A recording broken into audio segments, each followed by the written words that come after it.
Welcome, ladies and gentlemen, to another edition of the Speak On It podcast. I am your host, Big Mike. I am back in the building. It's been a long, eventful week in sports, and we are here to unravel it. All things sports, all news.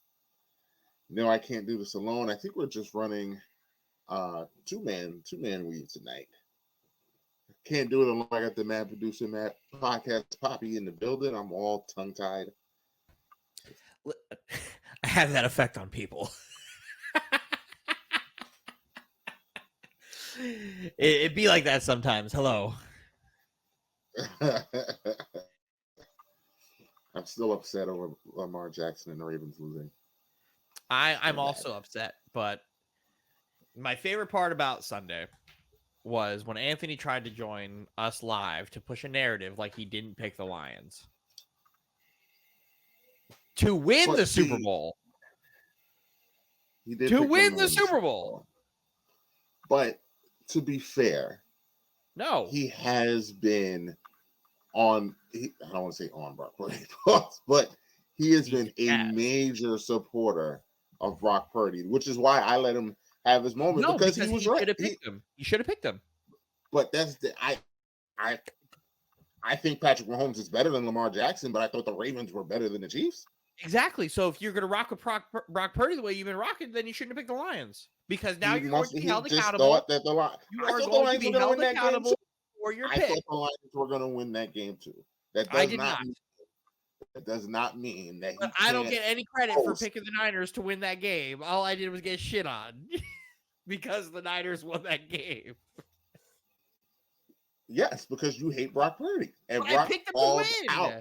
I picked them to win. You picked the team to win. I did. Nothing would have made you happier than for the defense to carry them to victory and Brock Purdy. No, because at the end of the day, you would have enjoyed coming in here saying how much he stinks. You would have. No, I wouldn't. That's the difference. I would not have done that unless he actually was like bad. Which I've been very fair to him in his performances, even though when we were talking about the Green Bay game where I said he played an awful first half of football, but played a great second half of football, which happened the same thing this week. He had an awful first half, really good second half, really good second half. Did it come off of some crazy things that don't normally happen due to divine intervention? Yes, it does. Like teams just not knowing how to catch his interceptions. But he balled out. Again, I don't know what he's doing for the football gods to not allow him to throw interceptions when he's throwing pickable balls and they're hitting guys in the face and Brandon Ayuk catches it off the rebound like he's fucking Dennis Rodman and runs into the end zone. Like if Anthony wasn't asleep, he would have said, "What a dime by Purdy." That's exactly what he would have said. What a dime by Purdy, he would have said. And I'd be like, what the fuck are we doing here? It was. We can get right into it. Man, did we have to. And the worst part about it was they were both good games. Like, they were both good games. So, like, to sit here and have to watch the Ravens, I picked the Ravens and the Lions, and to sit and watch, not only did they both lose close games that I don't want to say the Ravens should have won. I think the Chiefs outplayed them. The Lions should have won that game. The Lions blew a 31. The Lions should have won that game, and the Packers should have won. Yes.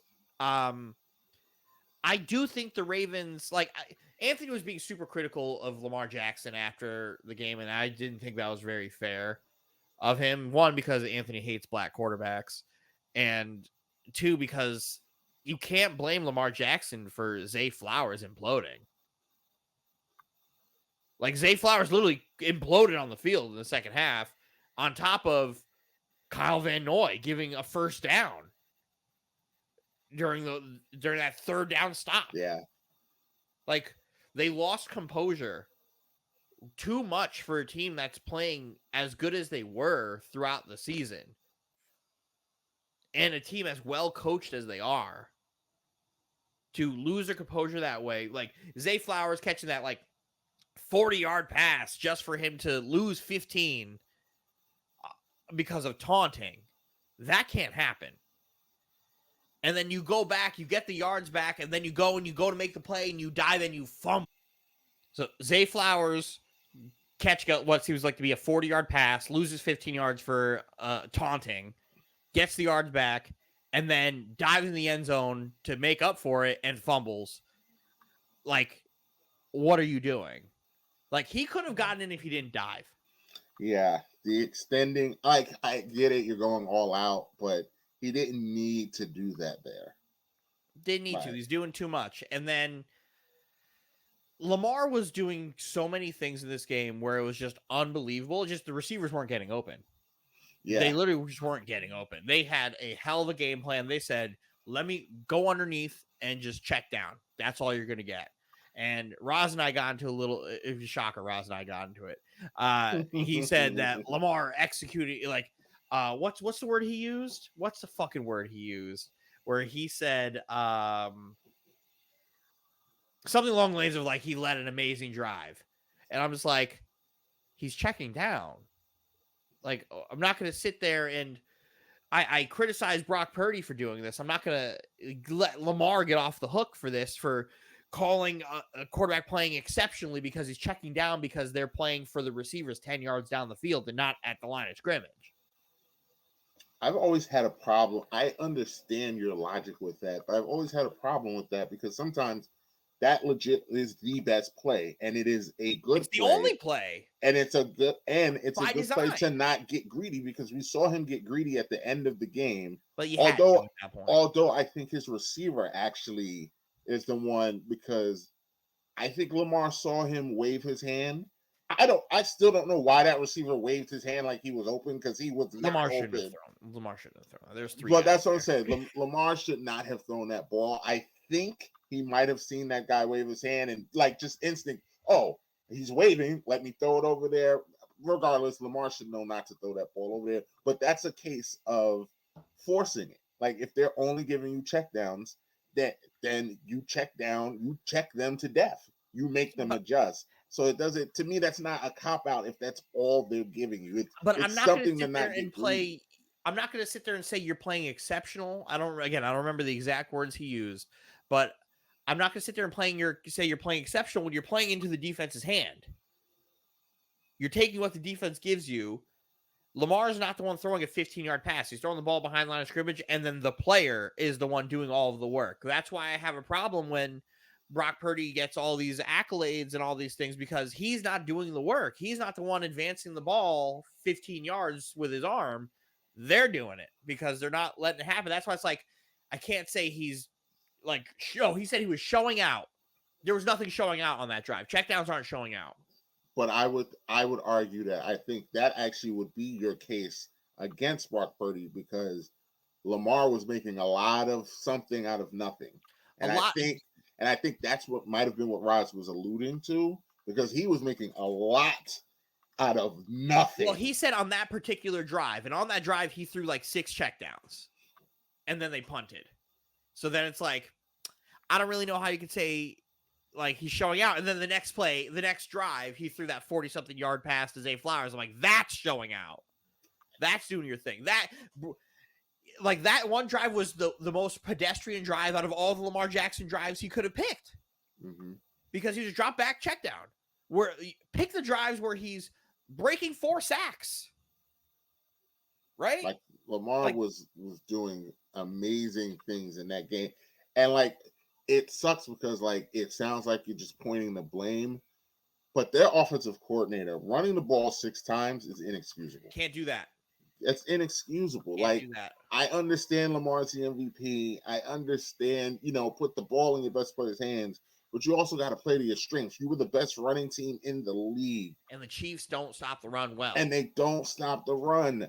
Like, they were averaging like 5 yards a carry. You can't run that ball to your running backs only 6 times. It's that, like I said, I don't want to make, because it's gonna say, oh, Mike's just making excuses for his guys, but that is inexcusable. You cannot do that. You have to at least make Kansas City stop you a few times, and then we can be like, well, they wasn't running, they wasn't getting nothing, so I understand it. You didn't even try.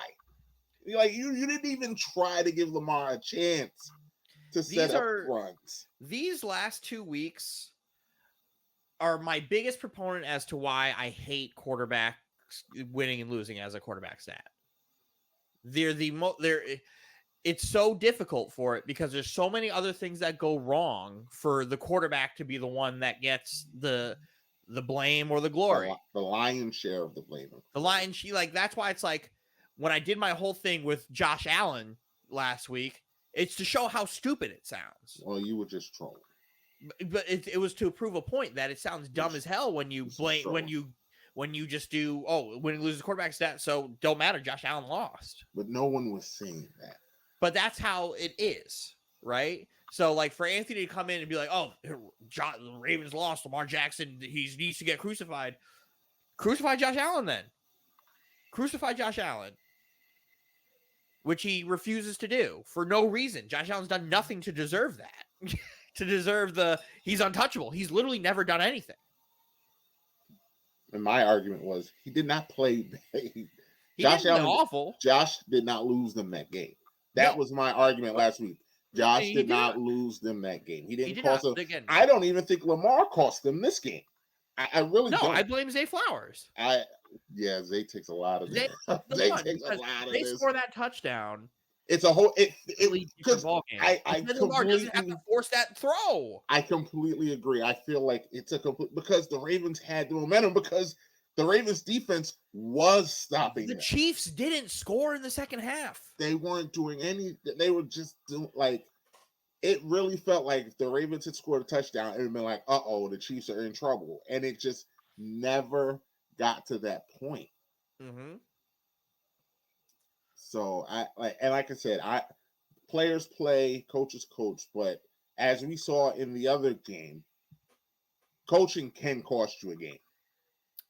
It can cost you a game, and then my brain can't wrap around running the ball 6 times. Like I cannot understand only running the ball 6 times. I can understand blaming the quarterback when they are actually doing things to lose, right? So, like, let's go to the Cowboys-Packers game, right? I can understand blaming Dak for that. Can too. I get it. But you can't not blame the defense. I'm about to say, and to be honest with you, I don't give Dak the lion's share of that loss. Nope. I give the defense the lion's share of that. The defense lost that game because they never stopped. I don't think Green Bay punted in that game, did they? They punted twice. Didn't feel like it. The only reason they punted more than once was because they put all their backups in. Yeah, so like garbage time. So they really punted one time all game. In real time, they punted one time. Like Micah Parsons, honestly, is the one that should be getting all of this smoke. Yes. He should be getting all of this smoke. But it's Dak. But Dak is going to take it because he's the quarterback, and Dak understands that, and he's fine with it.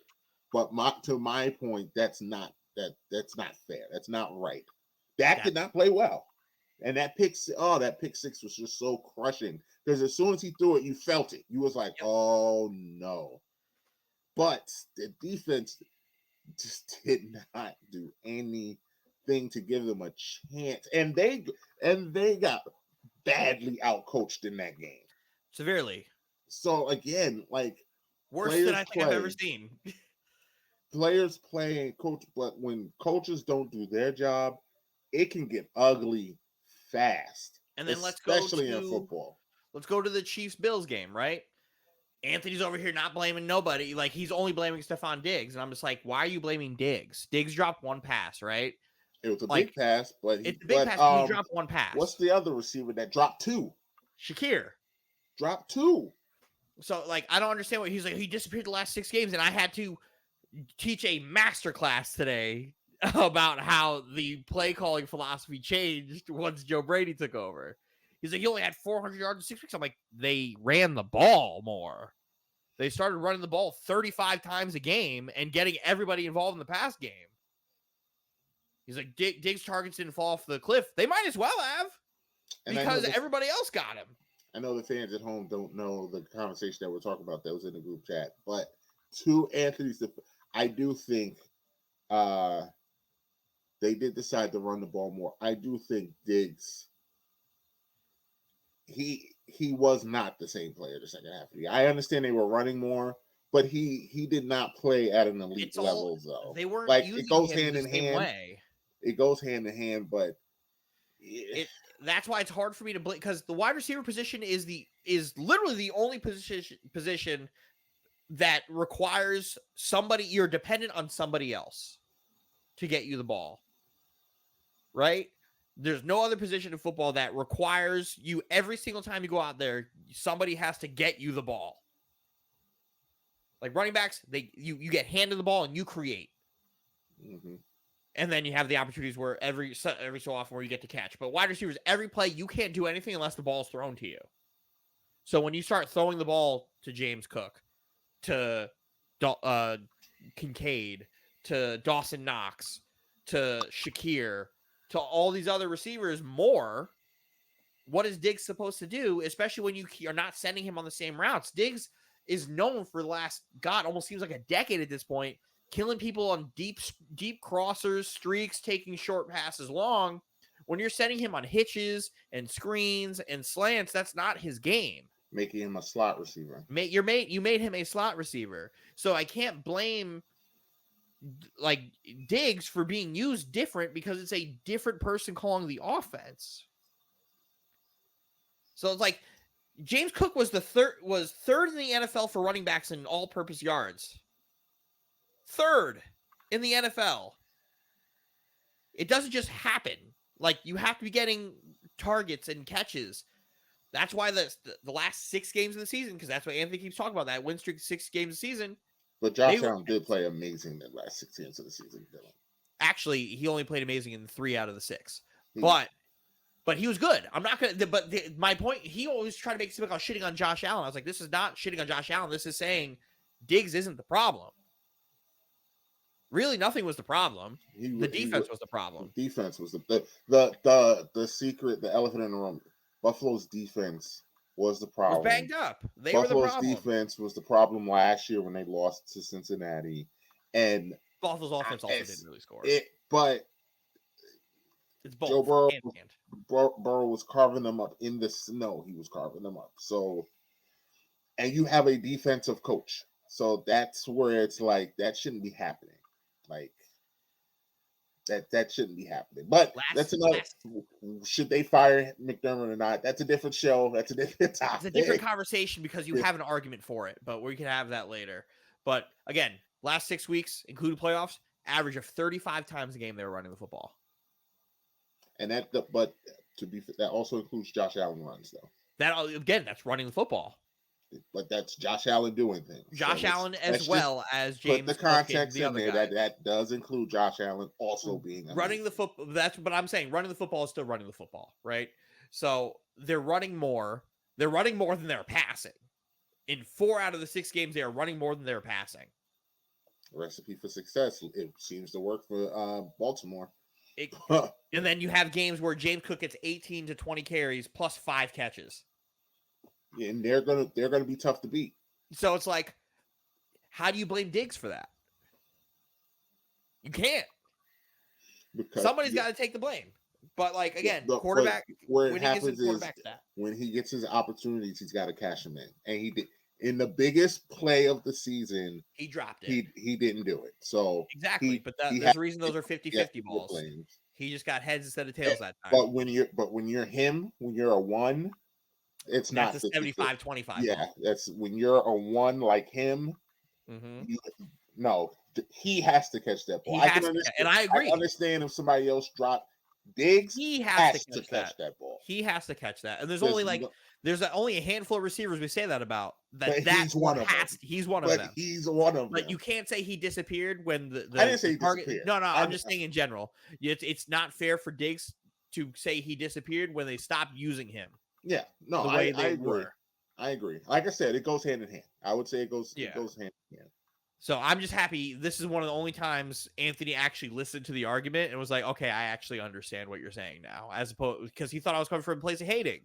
But I also think he didn't have any stats to back up his argument. No, he had no stats to back I him think up. that's why None. he just gave. I think that's why he gave. He's like, oh shit, I had time at work today. I had time. He just gave it to you. He was like, I'm not fighting this. The worst thing is Dylan with time. If Dylan's got time, it's a bad time for whoever's against me because we'll go on a walk. Oh, you should. Oh, ladies and gentlemen, if you only knew what I had to sit through before we started this podcast today. But I've been cooking all day. But nevertheless, wow. Lions, Niners. I'm going to tell you the same thing I told the viewers on Sunday night. Because I don't know if you remember this, Mike. On Thanksgiving, I said, if you're a Lions fan, you have to be watching Dan Campbell go for a 4th down with your heart beating like I wouldn't be able to take it. And let's fast forward now to Sunday. I said, man, they sure are taking an awfully long time to decide if they're going to kick this field goal. Because, Dan Campbell was like, fucking go for it. Fucking go for it. And people in the ears are like, take the points. No, Dan, let's take the points. Go for it. Dan. Who's the head coach? Who's the head coach? And shout out to Greg Olson for calling it out on the broadcast. He said, the offense is still out there. The only person who's really considering taking this right now is Dan Campbell. Nobody else is doing this. And I put in the group chat, I guarantee you he doesn't kick the ball again. He goes in and he's like, fuck that. I'm not doing that again because he thought the Niners were calling him pussy. It felt like that. It felt like it. It was like he was trying to prove something. He was trying to prove something, and you know what? It's all fun, games, and cute when it works, but when it doesn't work, it's kind of fucked up. NFC Championship kind of fucked up.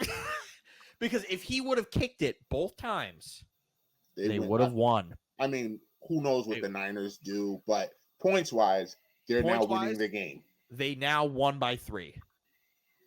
They left 6 points on the board.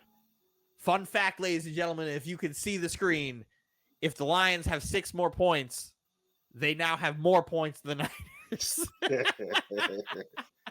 and we are talking about, is this the greatest Cinderella run in the history of the NFL? Because that was my questions. I had preloaded questions going into the weekend, and that was one of them.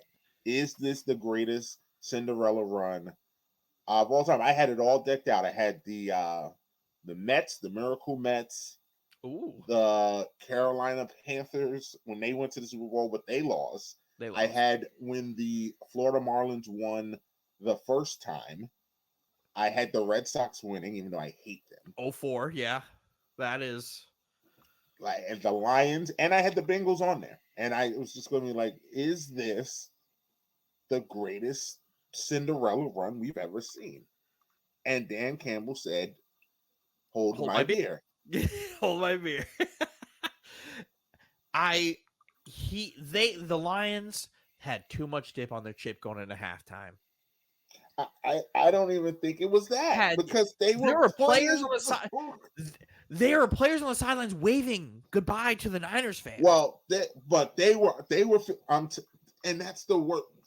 He did everything right, Dylan. Like they were the Lions knew they were going to win that game. We all was just like, yeah, the Niners are going to win. The Niners are going to win. Maybe the Lions give them a game. The Lions went into that game expecting to win that game. And you could tell the way the game started, they was like, no, we're here to play.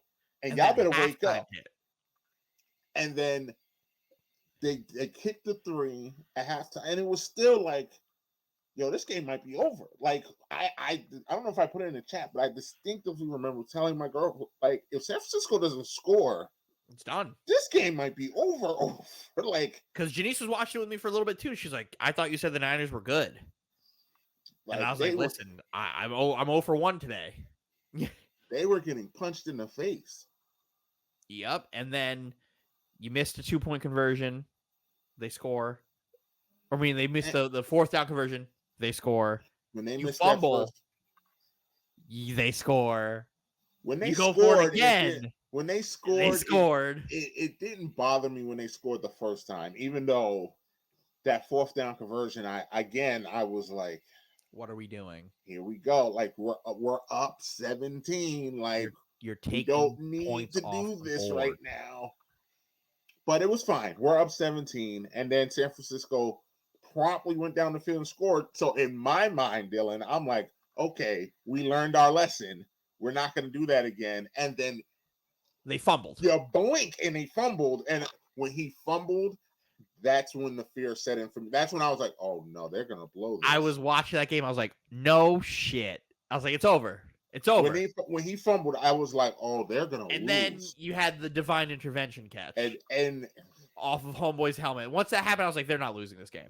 Yeah, you have something like that happen. When that play happened, I knew the game was over. It's over. I knew I was just hoping they didn't get blown out. At that point, I was like, "Oh, this game's over." Like over. It was the fumble. It was over. That play, oh, it's over. They just piling on. Win. That's piling on. They can't win. Okay. That's divine intervention. That's the football gods. That's John Madden looking down on it and said, the Lions are fucking up right now. We have to make them pay. That is when you're playing 2K and you just start missing jump shots out of nowhere. And you're like, oh, the game has decided that I can't win this game. Yep. Okay. Nothing that I do, I can't win this game. Okay. That's called the Madden script. Yes, that's okay. Can't win. Where Madden scripts incredibly ridiculous shit to happen to the game that you have no control over. Gotcha. And Dan Campbell. And then, despite all of that, ashamed. Detroit still had enough good juju to still have a chance to. They could have still overcame because it was still set up for the perfect script. It's not about how you get knocked down. It's about biting to kneecaps to get back up. It was still there because they got knocked down, and they was Jared Goff played his ass off. He did. Jared Goff played his ass off, and his coach let him down. Because Jared Goff, despite his coach trying to lose the game, Jared Goff still gave them a chance to win.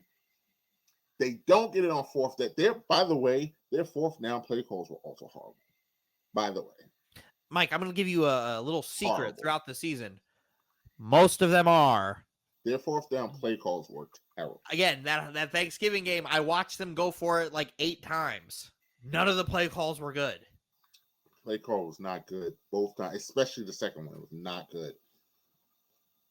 Great, and then, what is it? Josh Reynolds dropped one. Dropped one. Was that the first or the second one? I think that was the second one. Then the first one is the one I'm thinking. The first one was bad. The second one, Josh Reynolds, you can't. He did drop. You cannot drop. Cannot do that. You were wide open. You can't do that. The throw could have been a smidge better. It hit him in the hands. But you're an NFL receiver. You got to catch that ball. You got to catch that ball. I don't care what level NFL receiver you are. There's guys on the practice squad who can catch that ball. Catch that ball. You have to. And then, of course, the Niners score. And then that last drive, I was screaming like, guys. Steven said something to me on Sunday in our other group chat. He said, "You know who wouldn't have been afraid to take the points there? Robert Saleh." That is a fact. That is a fact. I was like, that man will take every field goal possible. That is a fact. Even if I'm screaming for him to go for the fourth down, he'll take the points. And I'm just like, you know what? I had questions after this Lions game because we posed that the Lions window was practically closed at this point because the Green Bay Packers just got really fucking good, right? And they're only going to get better. The Bears, no matter what direction they go to, can be right there, whether they keep Fields or not. It's just the Vikings are the weird part of it, where they can kind of just like go fuck off. Because we don't know what their quarterback situation is. We don't know anything about their situation, to be honest. And then there was the lingering of, is Ben Johnson leaving? Now we found out that he's not, so he's returning. No. The answer is no, because he was going to be a head coach. Clearly, he is a horrible interviewer. No, he took himself out. Yeah, he priced himself out. He's like, I'm going back. Because he had the job. He just said, you know what? I'm not looking for a job. Unless y'all are going to blow me away with money, I'm not leaving. I don't even think that wouldn't have mattered. I think I mean, hey, listen. With the way there are numbers. If he There got are Jim numbers, Harbaugh but number, he would have said, "Okay, yeah, yeah, but I'm he not wouldn't gonna have done turn that. down To 16 go to the million a year." Commanders, no. I don't know what Magic Johnson's. Magic got deep pockets. So, like, my big answer was if Ben Johnson leaves, we have no idea what that offense looks like. Because we could use the Eagles as our example. They lost their offensive coordinator, and then this year they looked like dog shit on offense for the most of the year. And they hired within. And he tried to keep the majority of the same system. He just sucked at play calling.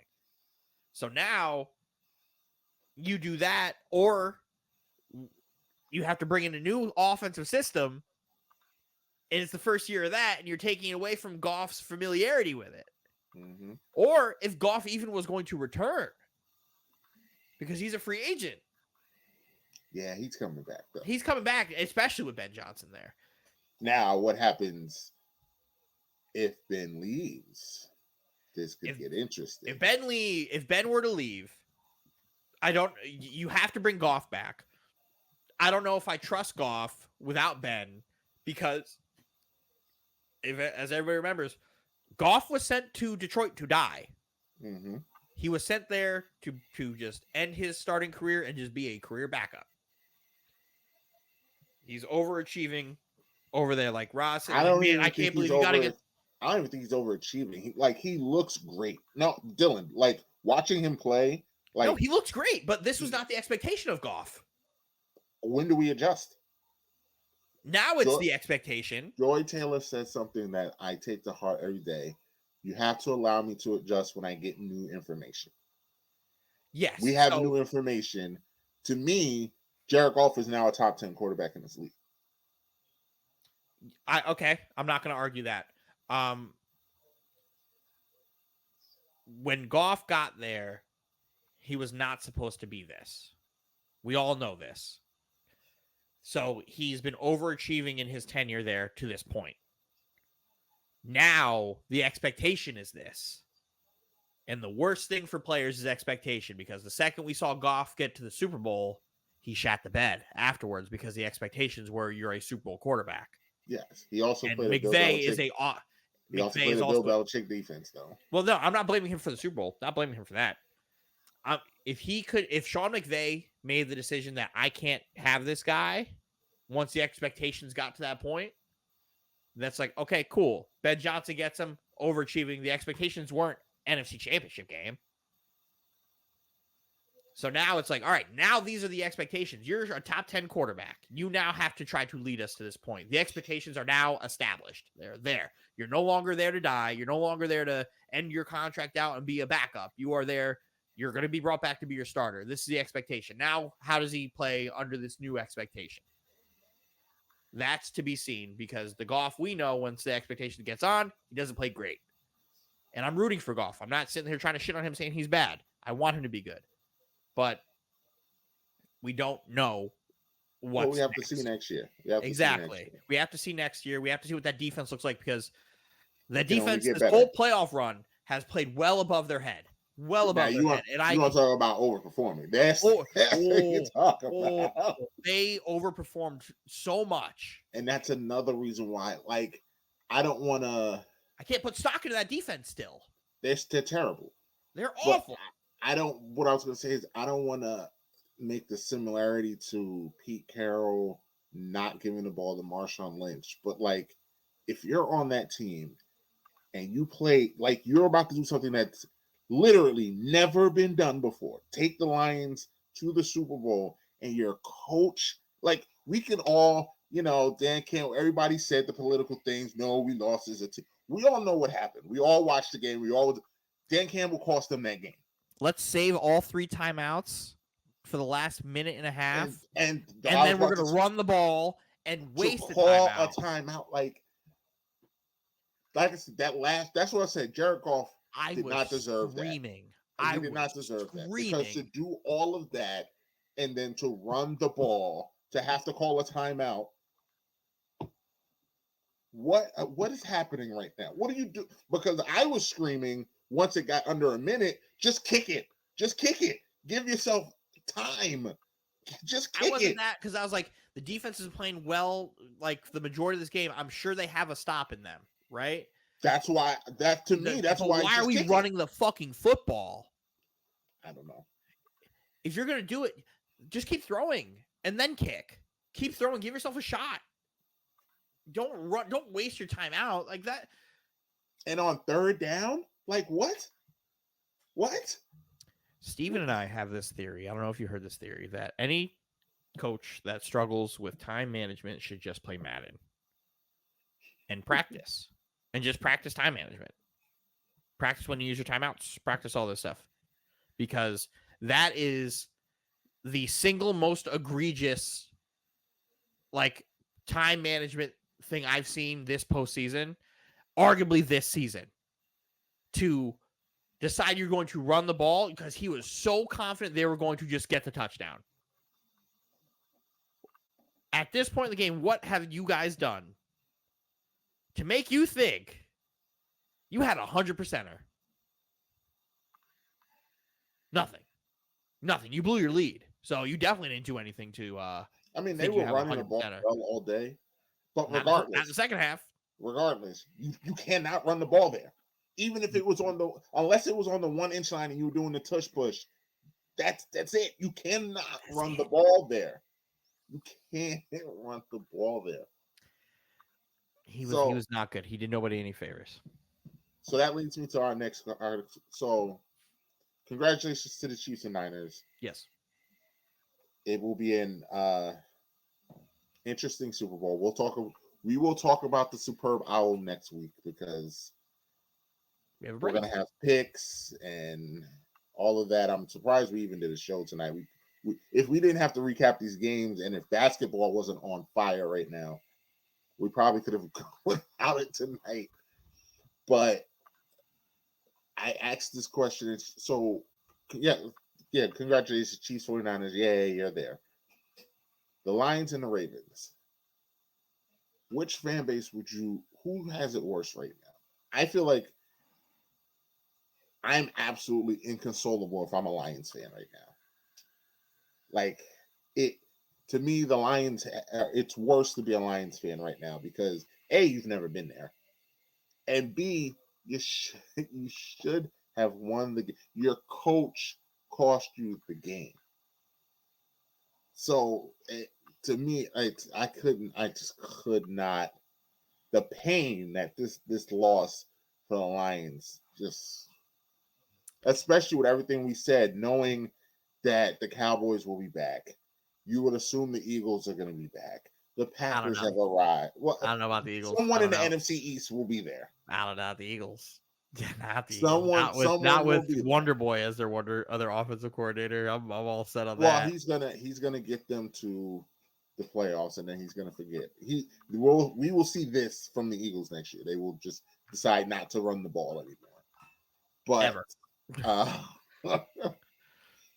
but regardless, the Cowboys, the Eagles, we're just naming teams. The Cowboys, the Cowboys, the Eagles, the Packers arrive. Like you said, the Bears more than likely will be good next year, or at least respectable. Yeah, competitive. Respectable, competitive, and could fuck the Lions up. Seahawks might be interesting. The Rams will be good next year. The Niners aren't going anywhere. So, and you still don't know what Tampa Bay is going to do, what the NFC South is going to do. Because what if Bryce Young takes a leap? That whole division is just like. But if Atlanta, as we all say, if Atlanta gets a quarterback, dangerous. They could be dangerous. So, like everyone was killing Dan Campbell was saying he told the team this was their one shot, but I believe him. This could have been it. This could have been it. So for that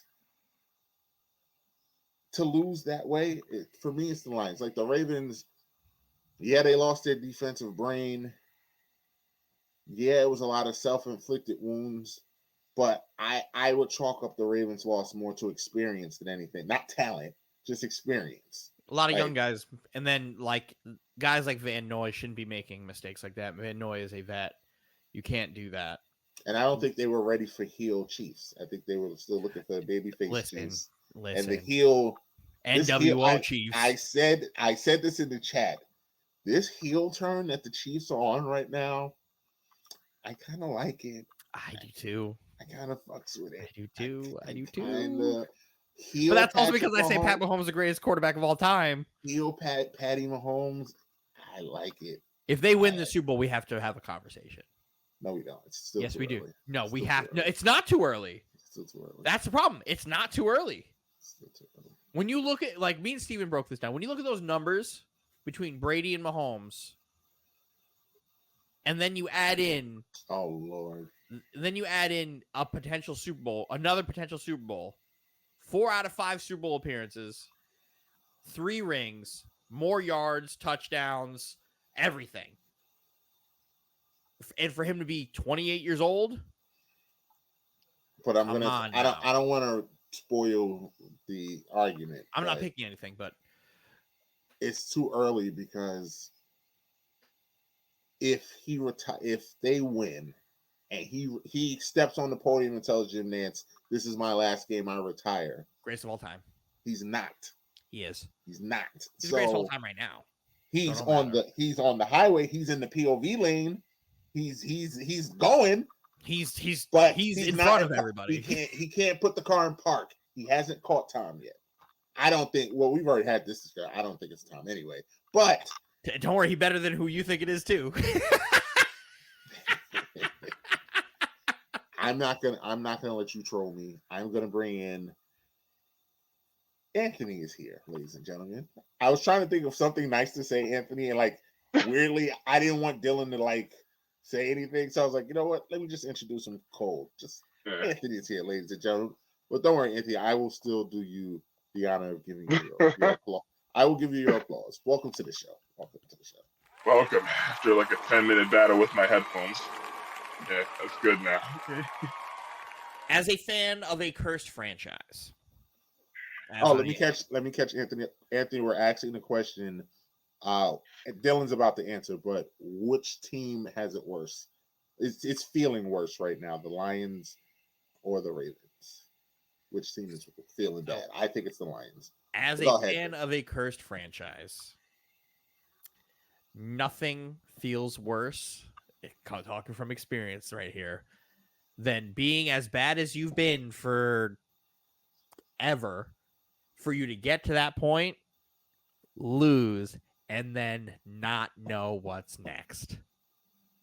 Because Roz said in the chat on Sunday, don't worry, the Lions will be back. And I immediately started playing devil's advocate. Or history repeats itself. They make it to the NFC Championship game and they're bad for another 30-something years. Because you never know. You never know. I actually agree. No, I actually agree with Russ. I do. I think the Ravens have it worse. And the reason why I say is because this was their year to do it. Like, you look at the game and it's like, yeah, Zay Flowers did not have a good game. He was, he imploded. But then it's just like, why didn't they run the football? You look at certain like brain dead things that they just didn't do for some reason. The Chiefs didn't score in the second half. Like I said, even though the Chiefs won the Super Bowl, this was the most vulnerable Chiefs team since that Pat Mahomes has started on. Yes, defense is really good, but offense is not that great. And the Ravens should have taken advantage of that, and they didn't. And like I said, I think I said this last week, win the Super Bowl or lose, the Chiefs already know what they got to do in the offseason. They're going to get Pat Mahomes those weapons. They're going to address that offensive receiving core. And then once they do, well, damn it, good luck stopping them. Like, again, I'm going to say it again, this was his worst offensive team that he's had, and nobody could stop him with this. Nobody could beat him with this. You look at the Lions on the NFC, the Lions have a lot of really good young players. Really good young players. And they also have a lot of really good rookies, too. Like, they hit gold in the draft. And they're here to stay. Everyone down to the quarterback, they're here to stay. And then you look at the NFC landscape, okay, yes, you still got I was about to say 49ers, but then you look at the cap hell they're in. I don't know what that 49ers team's going to look like next year. The 49ers not going nowhere. We kind of already laid this out. No, I wouldn't say they're not going anywhere, but they're not going to be. They may not be the same 49ers team. They can't afford all those. You can say the same thing with the Lions, because the Lions have a lot of free agents as well, and they're getting to the point where they have to pay a lot of their guys over the last 4 years. especially that offensive line. Who's due for an extension? Penei Sewell. He is damn already. Yeah, I thought he was in the league like last year or some shit. no, this is year 4 for Penei. I thought it was like year 2 or 3. I also thought it was year 2 or 3. 4. Yeah, going into year 4, he's about to get paid. So he's got 1 year. Oh, okay. Contract extension now. Now this season, we have to start talking contract extension. CJ Gardner-Johnson. You get into another year of David Montgomery's money. The wide receivers are fine because they don't have anybody worth a damn who's making any money on the wide receiver room. CJ Gardner-Johnson. Still St. Brown robs him dry. Listen. Well, not Robs, but he's gonna clean them pockets up. Rob, I don't know about that. How about Rob? Well, not Rob, but he's gonna command a lot of money. And you got to pay Jared Goff. That is true, but some of these positions they can address in the draft. But they need to address defense. That's the problem. Yeah. The playoffs defense. This is not what that defense is. They just played well above their heads. That's why it's like the Ravens. The Ravens actually have everybody under contract. Everybody that they need to stay is there, locked up. Roquan Smith is there. Kyle Hamilton's under for another 4 years. That whole offensive line is there. Zay Flowers there forever. Mark Andrews there forever. Odell's gone. They're probably going to upgrade at wide receiver, to be honest. That's why it's like I'm not worried about the Ravens because as currently constructed, this same exact team is coming back. But you got to think about the AFC, though. You got to think about the AFC versus the NFC. Who's in the Lions' way? Who's realistically in Detroit's way? I would say Green Bay. I think Green Bay is that's the one where I point out. Green Bay is the one where it's like Green Bay infinitely got better as the season went on, and they're only going to get better. Oh yeah. So and then this was their shot to me because again, the worst thing is unknown. You never know what's going to happen. If the Lions don't upgrade their defense, they're going to be in hell. They're going to be in hell. If outside of Green Bay and San Francisco, what do you want to say? Philly? Does Philly make a comeback next year? Dallas and Philly. We don't know what Seattle's going to be because Seattle getting a great defensive head coach with that offense they already have. If they're able to increase their defense, they're going to be way better. The Rams are going to be just as good too. The Rams are going to be better because they're going to upgrade their holes on defense. Yeah, but the thing is that's still I can't see the Lions not making the playoffs next year. No. I don't think anybody said that. It's just matchups. It's going to be tougher. It's going to be tougher. And if we want to say, and if we want to say, forget the playoffs, I can see in my opinion, the Lions have a better chance of going to the NFC Championship game again than I see the Ravens going to the AFC. Because again, the same thing you're saying about the NFC, it's even worse than the AFC. I could think about at least 8, 9 teams that are going to get better. This current Ravens team, healthy versus literally every other AFC team. I'm still picking this Ravens team over them. I don't like the Jets team. I wouldn't have picked the Jets over here healthy. The Bills, I wouldn't have picked the Bills over them. The Bengals, I'm not picking the Bengals over the Ravens. I don't think I would have. I don't think I would have this year. Chiefs, I watched the Chiefs win. I still would have picked the Ravens. Whoever's in the AFC South, I'm picking the Ravens. Sunshine ain't it? It would have been CJ Stroud as the representative, and I saw how that went. Like, there's not a team I would have picked over the Ravens if healthy. We got to see if the Steelers get a quarterback. I picked against the Lions every week because I didn't trust their defense. But granted, their defense played on fire and well above their actual talent level. I just think when you look at what the AFC could become, again, like Mike said, Steelers get a quarterback. You get Rodgers back. Now you have a legitimate contending team.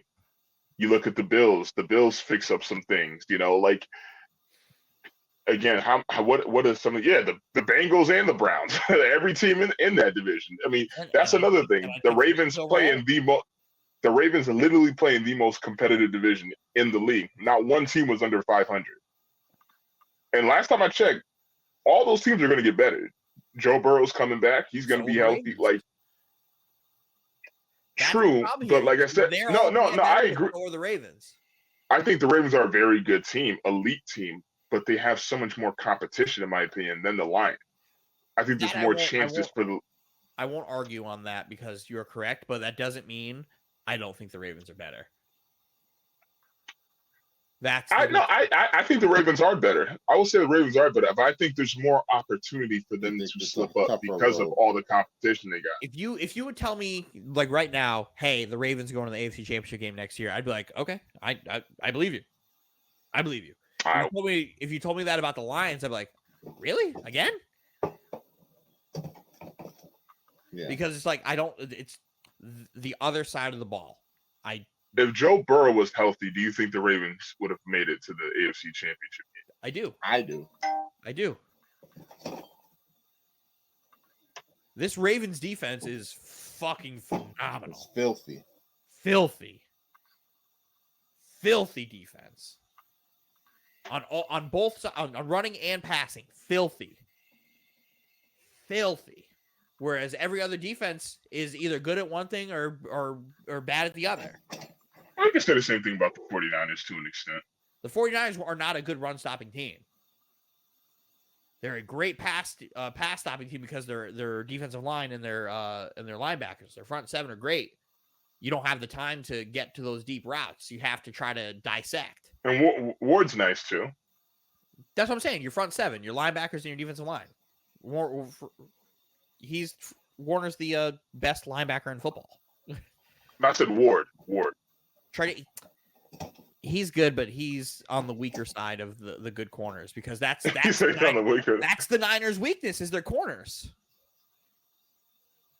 No, I agree with that. That's the problem is average corners get turned into really good corners when you don't have time. That's also very true. No, I see what you're saying though. It does. It's a lot easier to play corner when you got a front seven. Nick Bosa in your fucking face. Yeah, that helps. And Chase Young. And Chase Young takes plays off. Eric Armstead. Chase Young. Well, you said he's not somewhere else. Oh, you think he's gonna cash out and bounce?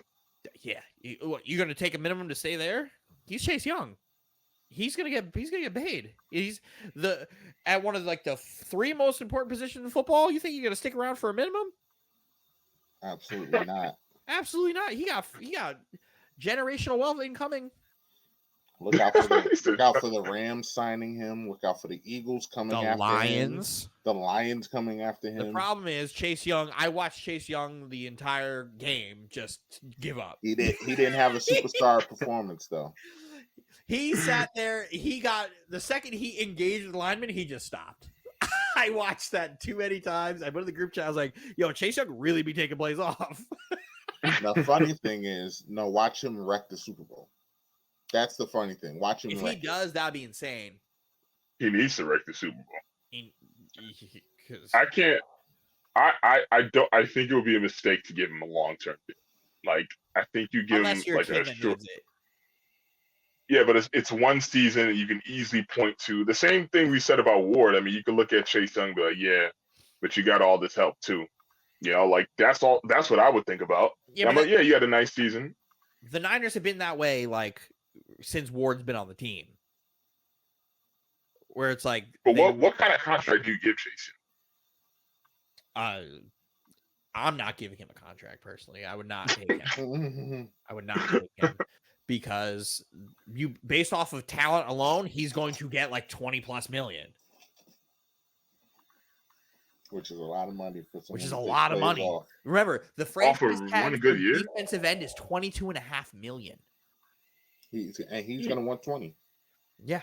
Like if the Jets were to franchise tag Bryce Huff, who has more sacks than Chase Young, $22.5 million.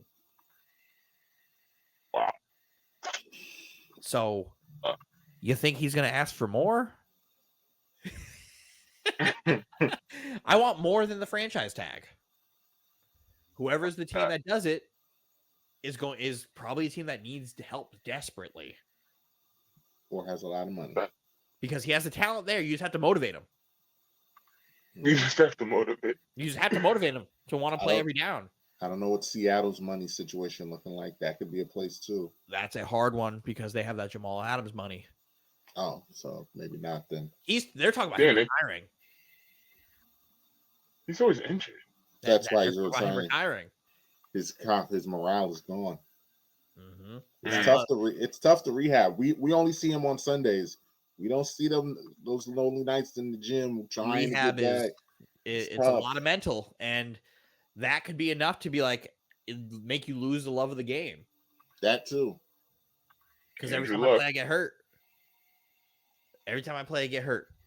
He has since being in Seattle. I don't think he's played more than 8 games in a season. That's wild. Every time I play, literally since he got traded to the Jets, he has not played more than like 8 games. And I don't want to do the thing that like I don't like Jamal Adams because I don't want somebody to retire. I don't want someone to retire because of injuries. Will I say when he retires, the Jets absolutely demolish that trade? Yes. Because we already did. But I don't want to see Jamal have to retire not because of old age or like he just doesn't have it. Dude can't stay healthy. You hate to see that. I don't wish injury on nobody. Did this shit get 2 firsts off that? Yes. Yeah, that's yes. yeah. I ran off with that one. Well, those 2 picks have been Elijah Vera Tucker and Garrett Wilson. Oh damn. Yeah. Well, you know what? It's Seattle robbed Denver, so I mean they're not hurting too bad. They absolutely robbed Denver. Absolutely robbed Denver. Now Denver's got to pay. So yeah. Speaking of Denver, go ahead. I know it's a little off topic. Where do you guys think Russell Wilson is going? And don't say Raiders. You're Raiders. The Raiders. Don't say the Raiders. No, don't. Let's be realistic here. Where do you guys think Russell Wilson is going? That's incredibly realistic. It's a thing. It makes all the sense in the world that you guys would be involved in that. Why would we want Russell? He's the farthest thing from a Raider. You'll get him on a good contract. That is true. Russell. When you think of the Raiders, you think of Max Crosby, you think of dogs, you think of just straight up status. What Raider quarterback do you think of? Russell Wilson is just. What Raider quarterback Russell Wilson is. What quarterback do I think? What? When you think of the Raiders, what quarterback pops in your head? For me, Percy. Because it's nothing but good ones. It's not good ones. When I think of the Raiders, the first quarterback that pops in my head is Jamarcus Russell. Oh, the first one. Well, I think Rich Gannon. Rich Gannon is the first one that popped in my head. Yeah, I'm like, what the hell are we talking about here, man? I think it's Jamarcus Russell. That's what I think of. So, I ain't gonna front. I was fucking with Terrell Pryor for a little bit too. I ain't gonna lie. Good. That's terrible. You're bad. He was a good running quarterback. I remember I still remember that play where he was straight in the end zone. It was like a 99-yard touchdown run. Like that was during a time when you just had to just find any positive in the Raiders because we were just horrendous. Yeah, he gave you a moment. You overreact to everything. Yeah, I can imagine. But that was reasonable overreacting because during that time period we were horrendous. Yeah, but he was horrendous. But here's the thing. On our team, how bad our team was, he gave us moments here and there. Like, you understand, Dylan, when your team is routinely winning 4 games a year, and you're just looking for anything to be happy about, you'll take pride in something. Who do you think you're talking to? Who the fuck do you think you're talking to about teams not winning games? Listen, my team won 4 games back-to-back seasons. The quarterback sucked. It's okay. I remember Terrell Pryor because I liked Terrell Pryor in college, and I was like, he is not a fucking NFL quarterback by any means. Watching Terrell Pryor play on the outside looking in, he was awful. I don't care what he was doing. He was awful. He was a better wide receiver than he was a quarterback. Oh, yeah. I forgot he made that switch. He's a 1,000-yard wide receiver in Cleveland. Oh, yeah, that's right. Right? And then he was a Jet. Fuck him. So, if you had to pick one quarterback of the NFL that embodies the Raiders, who would you pick? Right now? Or just in I'm not saying the Raiders? I'm not saying you're going to get him, but what quarterback exudes Raider that currently plays? Hmm.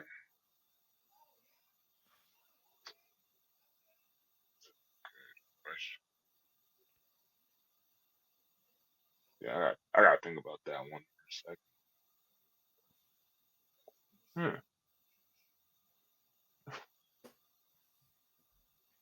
I was gonna say Deshaun Watson.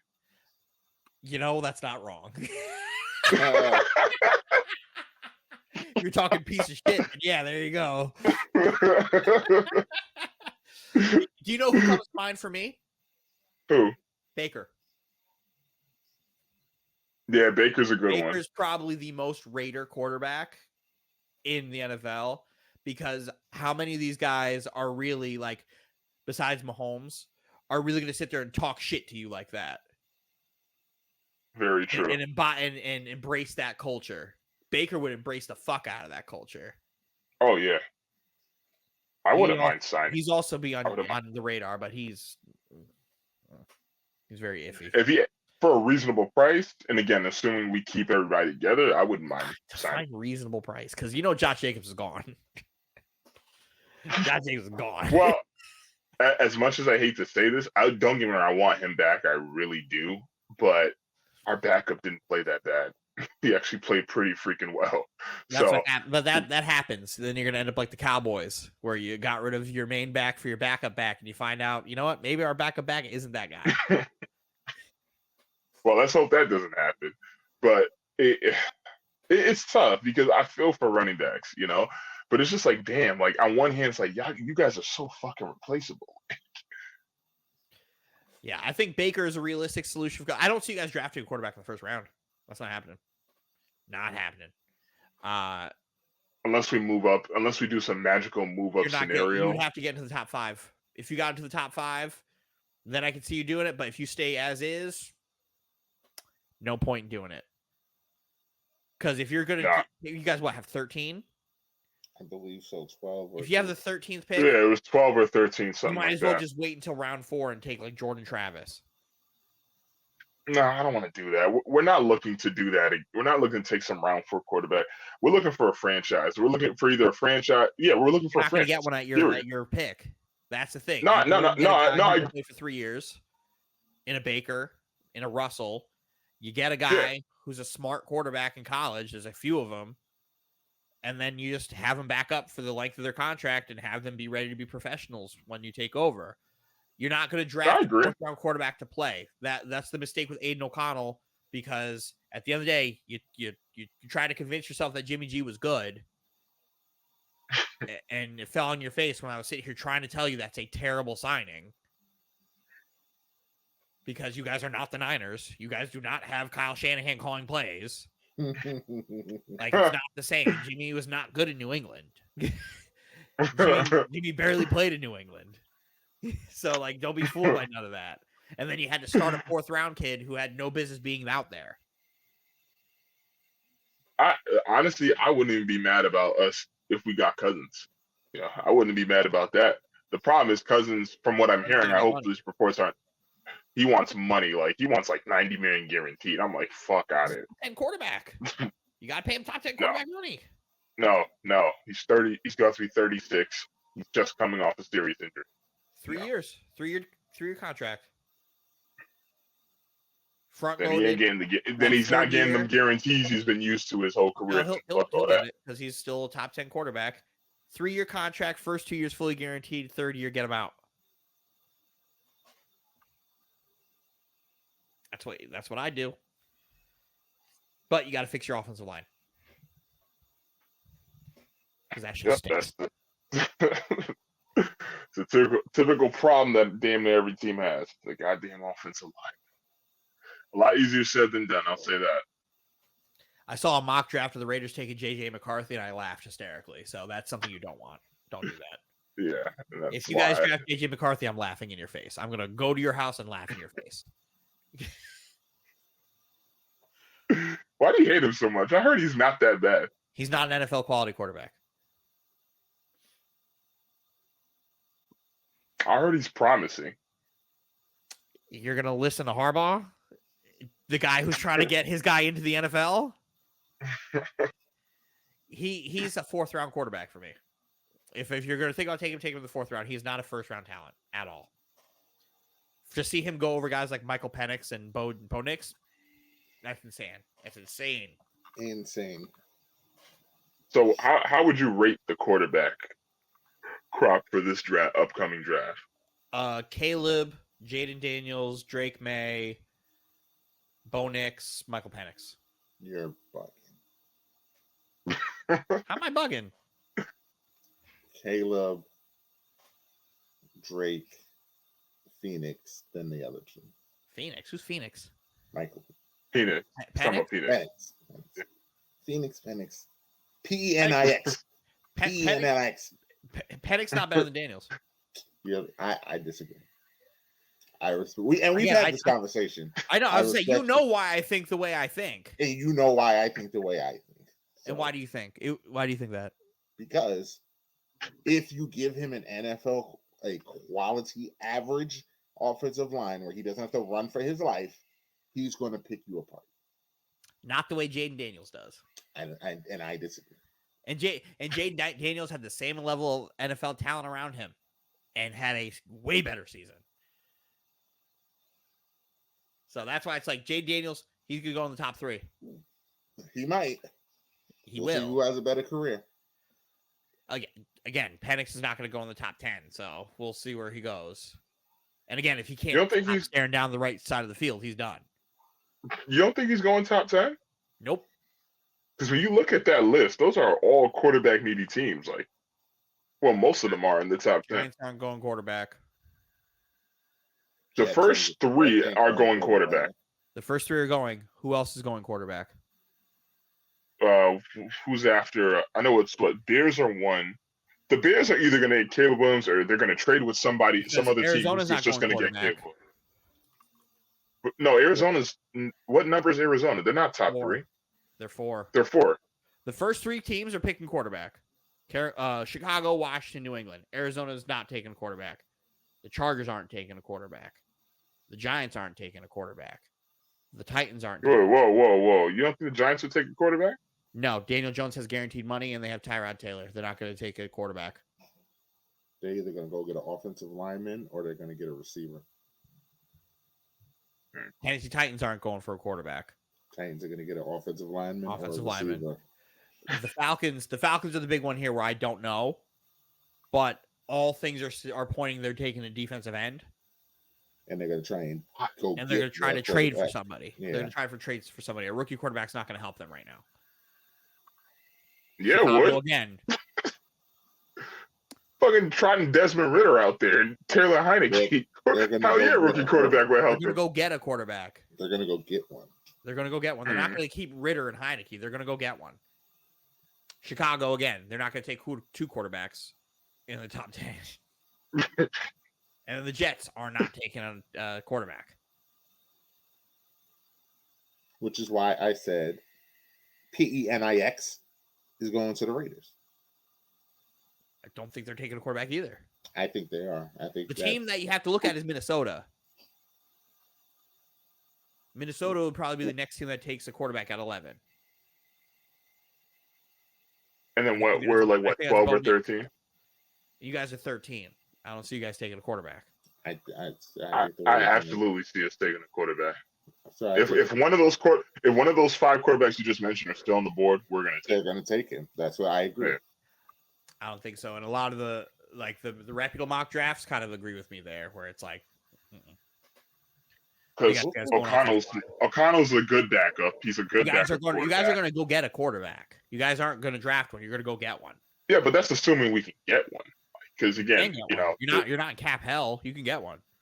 No, I'm talking about like we don't get outbid by other teams. Like that's what I'm trying to say. Like, I don't think Kirk Cousins. I think the only person I don't think anybody's going to outbid you for Kirk Cousins. And I think the only team who has a chance of chasing after Baker is Tampa. But if Tampa doesn't bring back Mike Evans, why would he want to go back? Mm-hmm. And then whatever happens with Russ. I don't want Russell. Can't wait. I really don't want that. Like he's what is going to be his equivalent of "Let's Ride"? I can't wait. Huh? One nation. One nation. Let's win, baby. God. Oh. The Raiders. Yeah, outside, I see 3, maybe 4 quarterbacks going in the top 10. I mean, in the first round, everything else could be second round and on. Second round and on.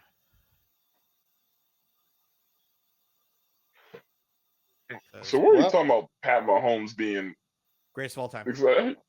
Greatest of all time. Yeah. So top 10 now. Yeah, don't even give it energy. Okay. We'll talk about it. We'll talk about it next week. But don't even. He's won more games. He has more passing touchdowns. He has more passing yards. He has the same amount. He's about to have the same amount of Super Bowl appearances. He's about to have the same amount of Super Bowls. He has a better playoff record. Than who? Tom. At this point in his career. Oh, at this point in his career. So Tom stopped playing at this point. He stopped playing. That's what I can't compare for year 20 for Patrick Mahomes if he hasn't played 20 years. But you're already saying he's eclipsed Tom. Yeah, he's better. He's better than Tom. So Tom's then you would give Tom his whole career then. I can't. We're going to talk about this next week because I'm not going on this walk with you. I'm not going on this walk with you. We're moving the basketball. Tom was game manager first half of his career, so we're moving the basketball. All of you on get this off my screen. That's an elite game manager, then. Shit. He had top 5 defenses, and Adam Vinatieri won him 3 Super Bowls. I don't want to hear nothing. I don't want to hear nothing. Get that off my screen.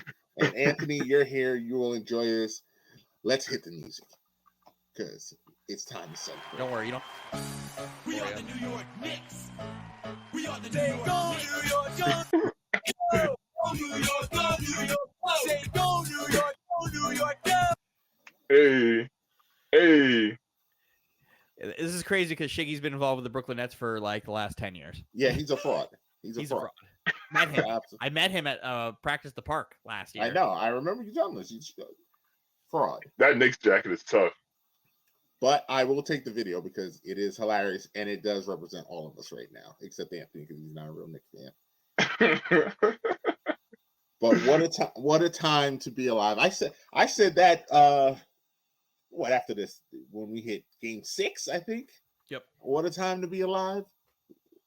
14-2 in January. When the Knicks absolutely destroyed the Denver Nuggets, which did my heart so well because literally on the pre-show before that on NBA Today, they were talking about how the Knicks hadn't beaten anybody and they were just feasting on bad teams. To be fair, you gouged out Jokic's eye. Did he play? You guys gouged his eye out. Did he play? Yeah, hurt him. Did he play? You hurt him. Did he come back and finish the game? With one eye. Packed up.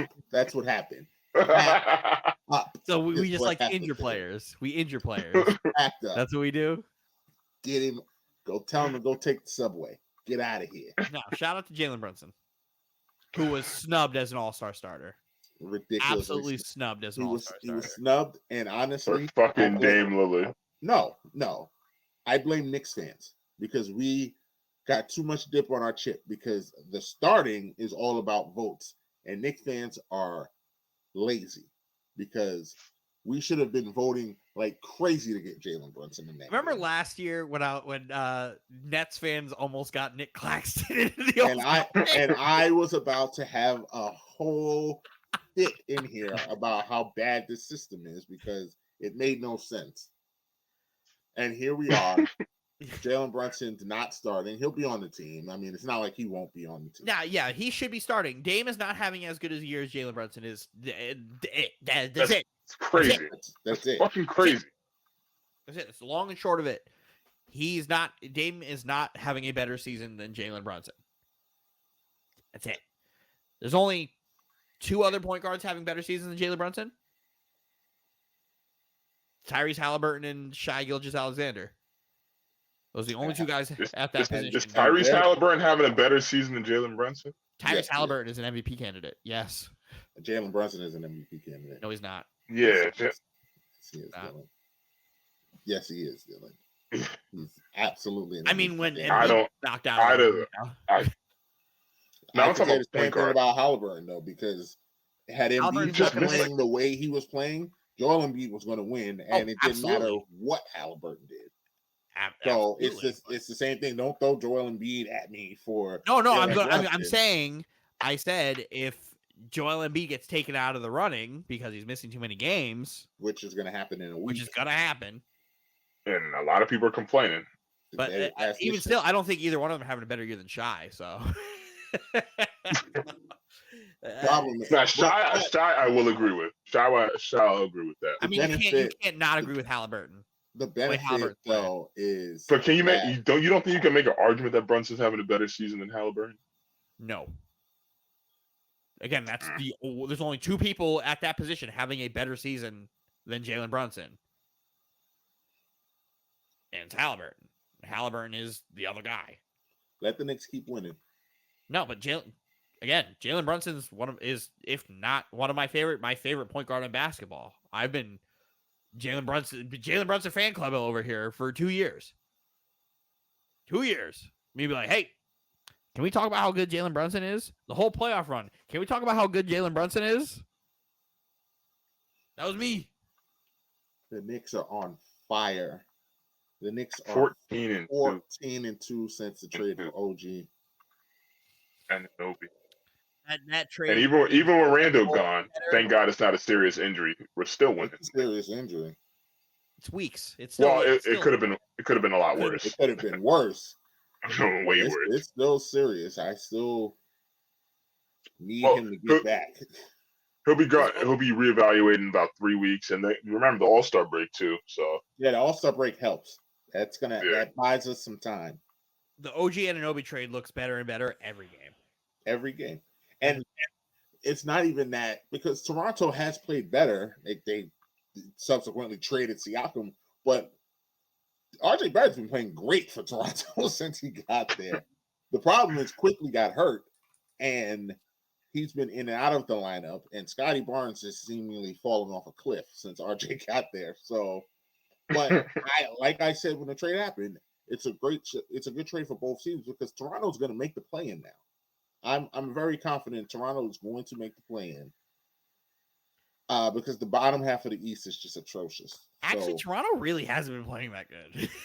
I'm looking Well, at their schedule. They have not been playing good. but that's what it's. RJ's been playing good. Scotty Barnes has fallen off a cliff, and quickly has been in and out. He's gotten hurt. He's been hurt a couple times, so he's been in and out. But when you watch them play, they are not playing bad. They're just not winning. They're not closing. I'm not worried about them getting to the 10 seed, because if I'm not mistaken, they just have to catch Chicago. yeah, that's not hard to do. It's not going to be hard, especially because Chicago's probably going to blow it up in a week. So, and Atlanta is bad. Like it does my heart good to see Trae Young. It just stinks. This does my heart good. His team stinks. That's just a bad roster. Yo, It's just terrible. watching the Hawks play defense is just comedy. Like, Who would have thought They that are- getting another ball dominant guard to play with another ball dominant guard was a bad idea? But I like Murray is a ball dominant guard, but he can play without the ball. He Trae shouldn't be cannot. the one. He shouldn't be the one that's Well, playing without the and ball. that's the problem. It should be Trae, and Trae cannot play without the ball. He's awful. Cannot. That's why, to me, trading him to the Lakers is hilariously bad. Like there couldn't be a worse trade the Lakers could make, because he would kill them. Him and LeBron would be fighting with. He'll just be just like Kyrie. No. As this is gonna sound crazy coming from me, he's not as mature as Kyrie. He won't be able to That handle. is crazy coming from you. He won't. But am I wrong? Am No. I wrong? His temperament. There's no way he could play with LeBron. And Anthony Davis. There's absolutely no way that. nah, he wouldn't be able to deal with that. He would get killed. There's no way, because they already don't play defense, and he's gonna quit on Laker fans already hate D'Angelo Russell, and you're going to replace D'Angelo Russell with a worse defender? With Trae. With a worse defender? Okay, Trae can hit logo threes. That's it. That's it. I mean, he'll play better in the playoffs than D'Lo does. D'Lo. Yeah, I'd still D'Lo rather had have a Trey bad than Western Conference D'Angelo Finals. Russell. D'Lo did not have He a had bad a bad season. playoff. He had a bad. He had a whole playoff. he had a bad playoff. He He played had a good terrible. first round. He had a good first round. Go look it up. Go look up his numbers. D'Lo No, played I know very. I'm not He doing that. he played very badly against the Warriors. When me and Against the Anthony are Nuggets. agreeing, it's a problem. Like, I don't want to. I don't. We're not But doing still, that's a bad trade. But the Knicks are doing it. My question is, does Julius getting hurt? Do the Knicks go? Do they tinker with it? Like it's. I don't want them to tinker with it because it'll be like they'll have to gel these new players again.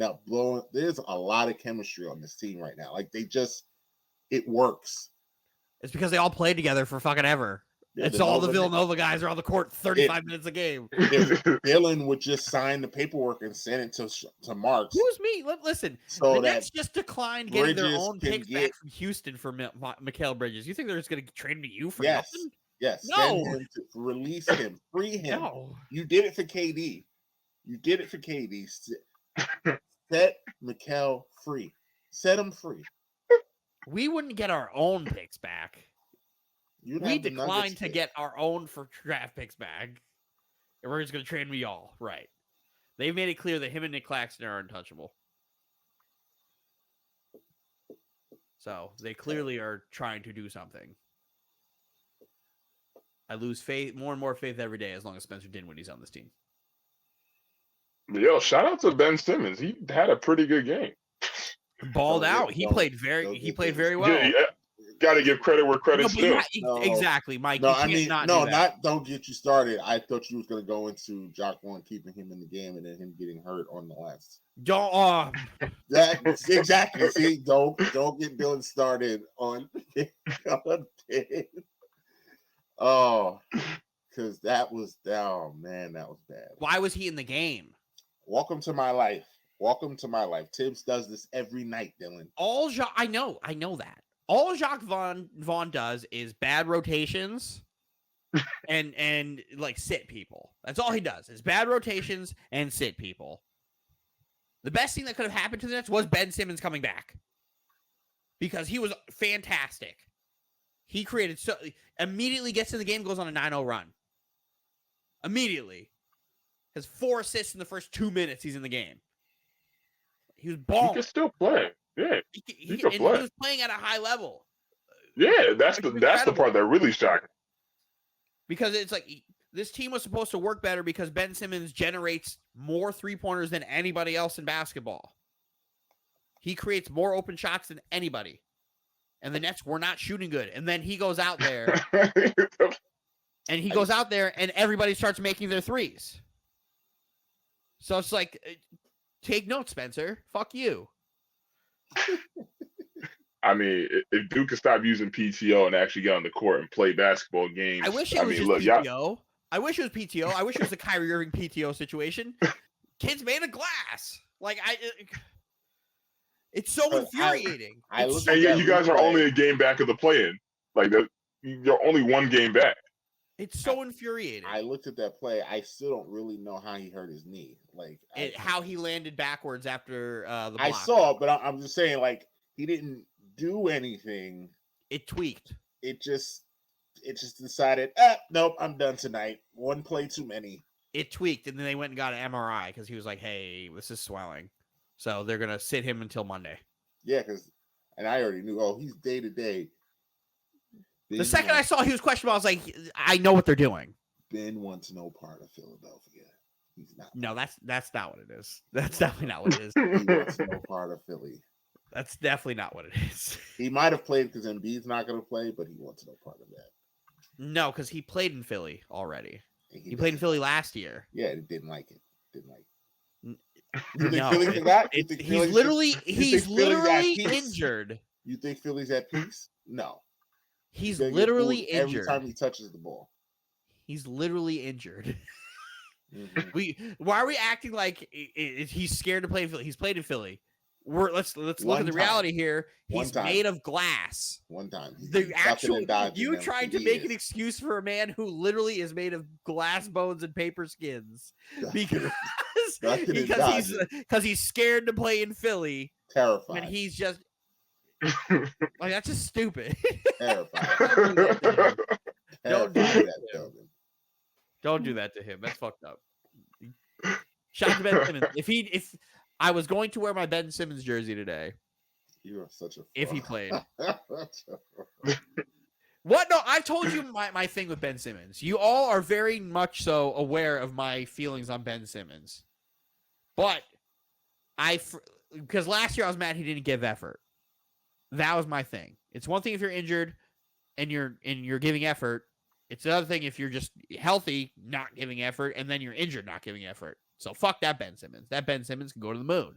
The Ben Simmons that gives me effort, I will take on my team every day. Because that's all NBA defensive team Ben Simmons. It's the same guy. What's the same guy? The no effort guy? Same guy. When in Ben Simmons' career outside of last year in Brooklyn did you see him not give effort? That's why it's the same guy. You held him. He always gives effort. That's not true. Last year he did not give effort. So, but arguments can be made that he was hurt last year. If you're hurt, don't play. You know that's how I feel.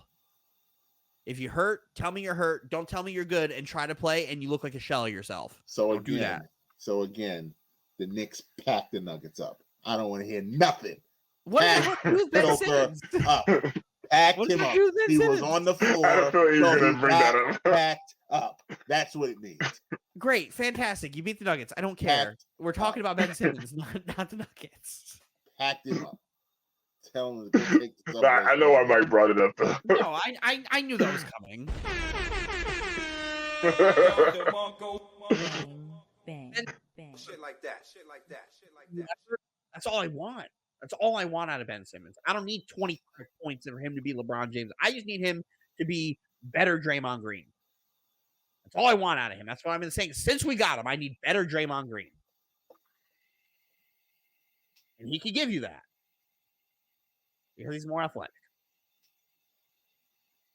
Well, shout out to Ben Simmons. He'll get better. Do you think the Knicks can realistically compete for two things? For the 2 seed and to get to the Eastern Conference Finals? As currently constructed, because we don't know what's going to happen in the future. 2 seed, yes. I believe so. Eastern Conference Finals, I don't know. And that's not the hater in me or anything, because I really don't care. But I don't know. It all depends on your path and who you meet in the Eastern Conference Finals. That's where it's like. I'm the other way around. I think we have a better chance of making the Eastern Conference Finals than being a 2 seed. I don't see us surpassing Milwaukee or Boston, to be honest. You're only one game behind Milwaukee. Yeah, but right now we're only 1 game behind. You know, right? But they're good. Milwaukee and Boston. It's going to be a 2-team race for those top 2 spots. But kind of like you said about just going to the Eastern Conference Finals, it really does depend on matchups. If you had to ask me, Anthony, who would you rather run into in the playoffs, Boston or Milwaukee? I'll say Boston. I would too. Like I fear Boston. No, I fear Milwaukee more than I fear Boston. I think playoff basketball fits more in Boston's defensive scheme than it does Milwaukee's. Because the way Drew Holiday, Derek White, and all those guys will be all in Brunson's shit, trying to make shit difficult. I think that nothing pause about that. I think that makes it more difficult for Brunson because of the physicality that they allow. That's why I don't like that. I like in the regular season, like the matchup, fine. Playoffs, I don't. I think you guys will have a better shot at beating the Bucks in playoff series than the Celtics because the Bucks don't. Who's going to be their primary defender on Brunson? Cameron Payne. Yeah, right. Dame. Yeah, right. Dame. Yeah, right. Dame's going to get followed around by OG Anunoby the whole game, and he's going to be in hell. OG and Grimes. That'll be their hell. assignment. Hell. Then who's stopping Giannis? It's just Randall. Randall's the one where you just don't know. The playoffs are the one place where regular season you have whatever version of Randall you want. Playoff Randall, he has never showed me anything in the playoffs. The Bucks have size though. The Bucks size. And they're going to be able to stretch. Yeah, that's it. Which gives the Knicks problems, which is why I don't like the matchup. And I don't know about Mitchell Robinson. Because Porzingis is going to be the center in well, Boston.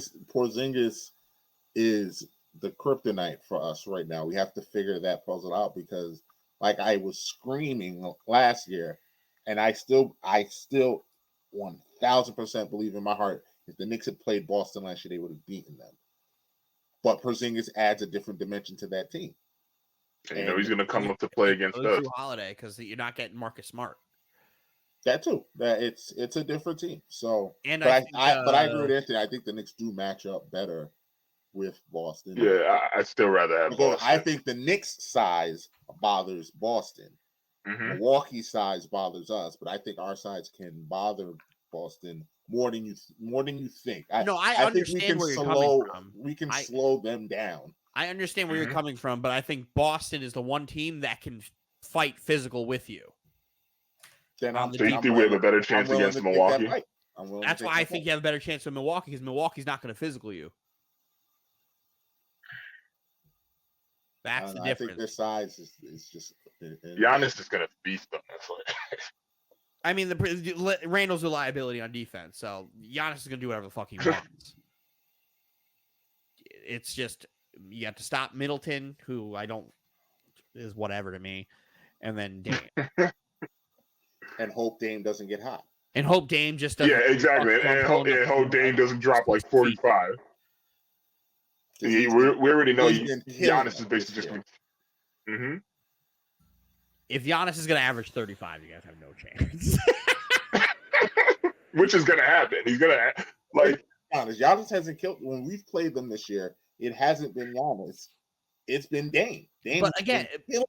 But again, playoffs are much different. You play them in Pfizer. Giannis could get every foul call known to man. He's gonna have you're gonna blink. He's gonna have 45 and 26 free throws, and that's what I'm saying. We could compare regular season to playoffs because the game is called so different.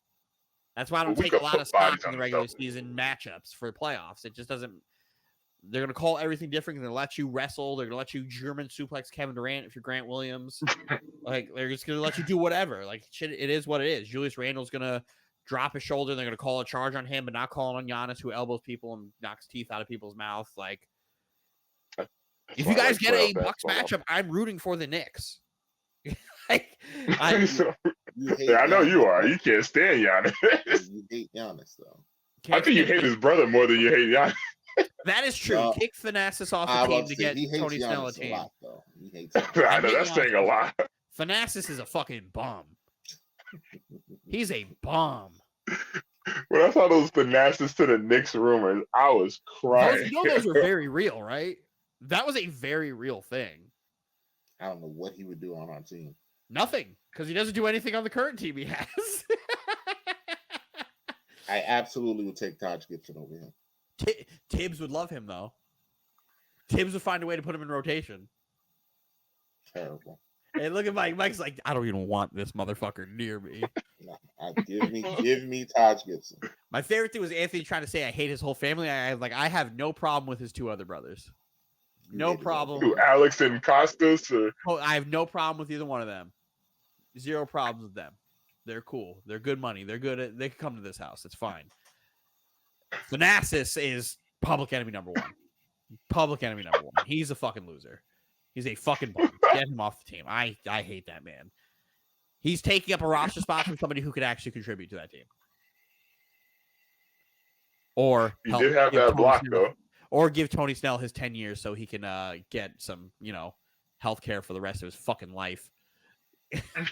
So he gets 10 years of service for his fucking family. Get Tony Snell a job. Cut Thanasis. I'm very interested to see if anybody signs him. I hope somebody signs. I hope somebody does. Out because there's going to be some pressure from the league, from fans. You know who I think would do it? The Golden Mavericks. State? Oh, the Mavericks.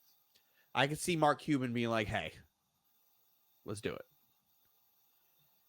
just because we know how he handled Delonte West and former players like that. He tries to take care of his people, the NBA people.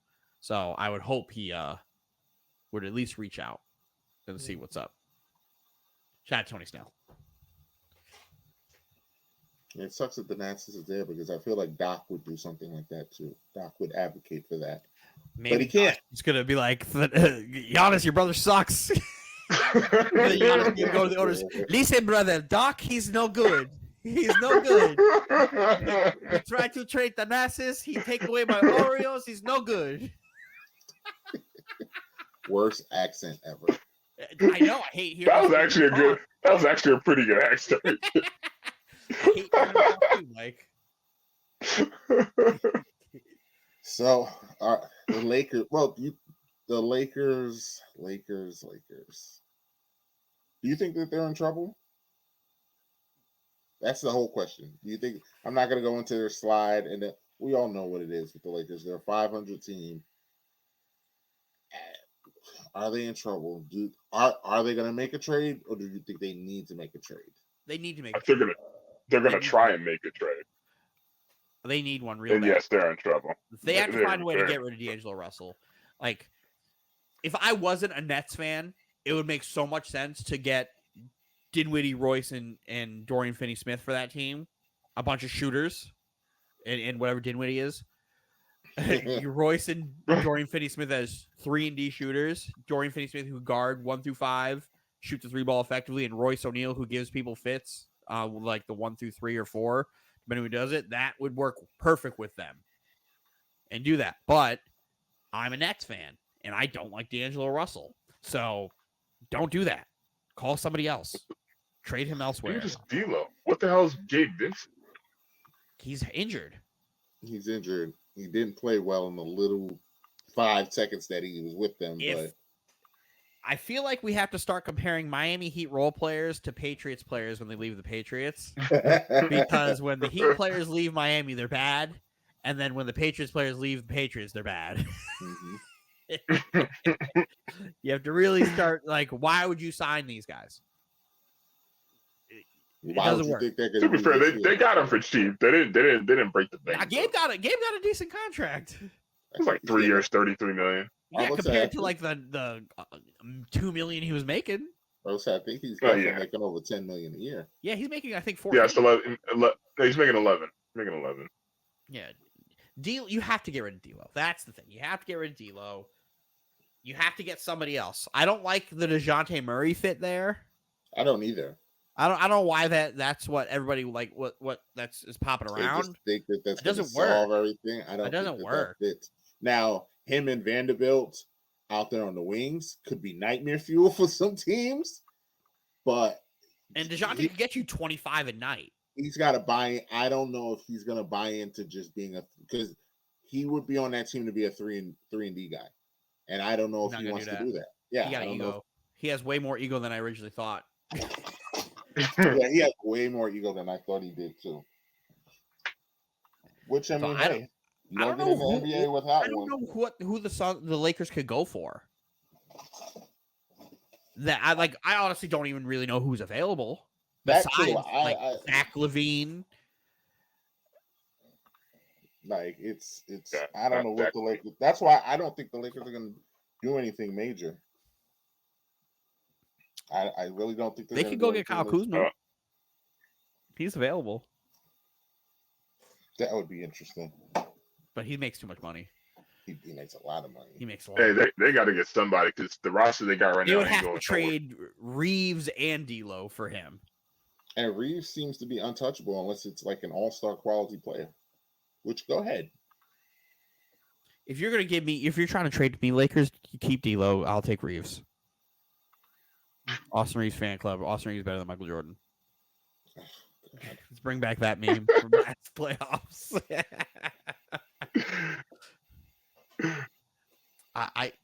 I'm looking at the teams and I'm just like, who is even available? Could you get Colin Sexton from the Jazz? Is he available? I think he's available. What would it take to get him? How much money is he making? not really making I don't think he's making more money than D'Lo, right?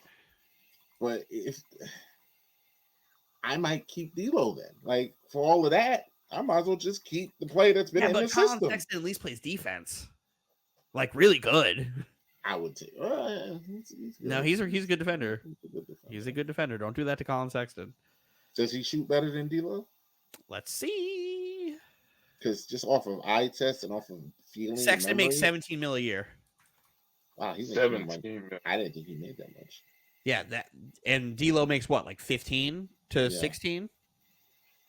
I don't think D'Lo's making that money. I think D'Lo's making exactly that money. I wouldn't have guessed that. But like, I would think D'Lo's a better shooter than him. D'Lo's making 18. Yeah, the money matches. Money matches.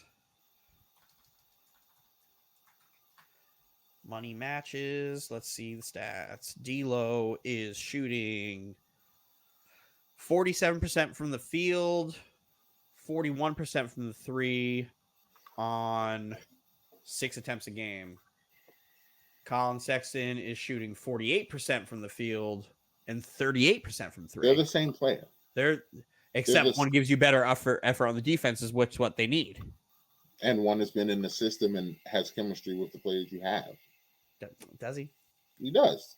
He plays very well with AD. Like, I don't know if you realize. No, he does. He plays very well with AD. So, like, they're the same person. Like, except on the other side of the ball, so they're not the same person.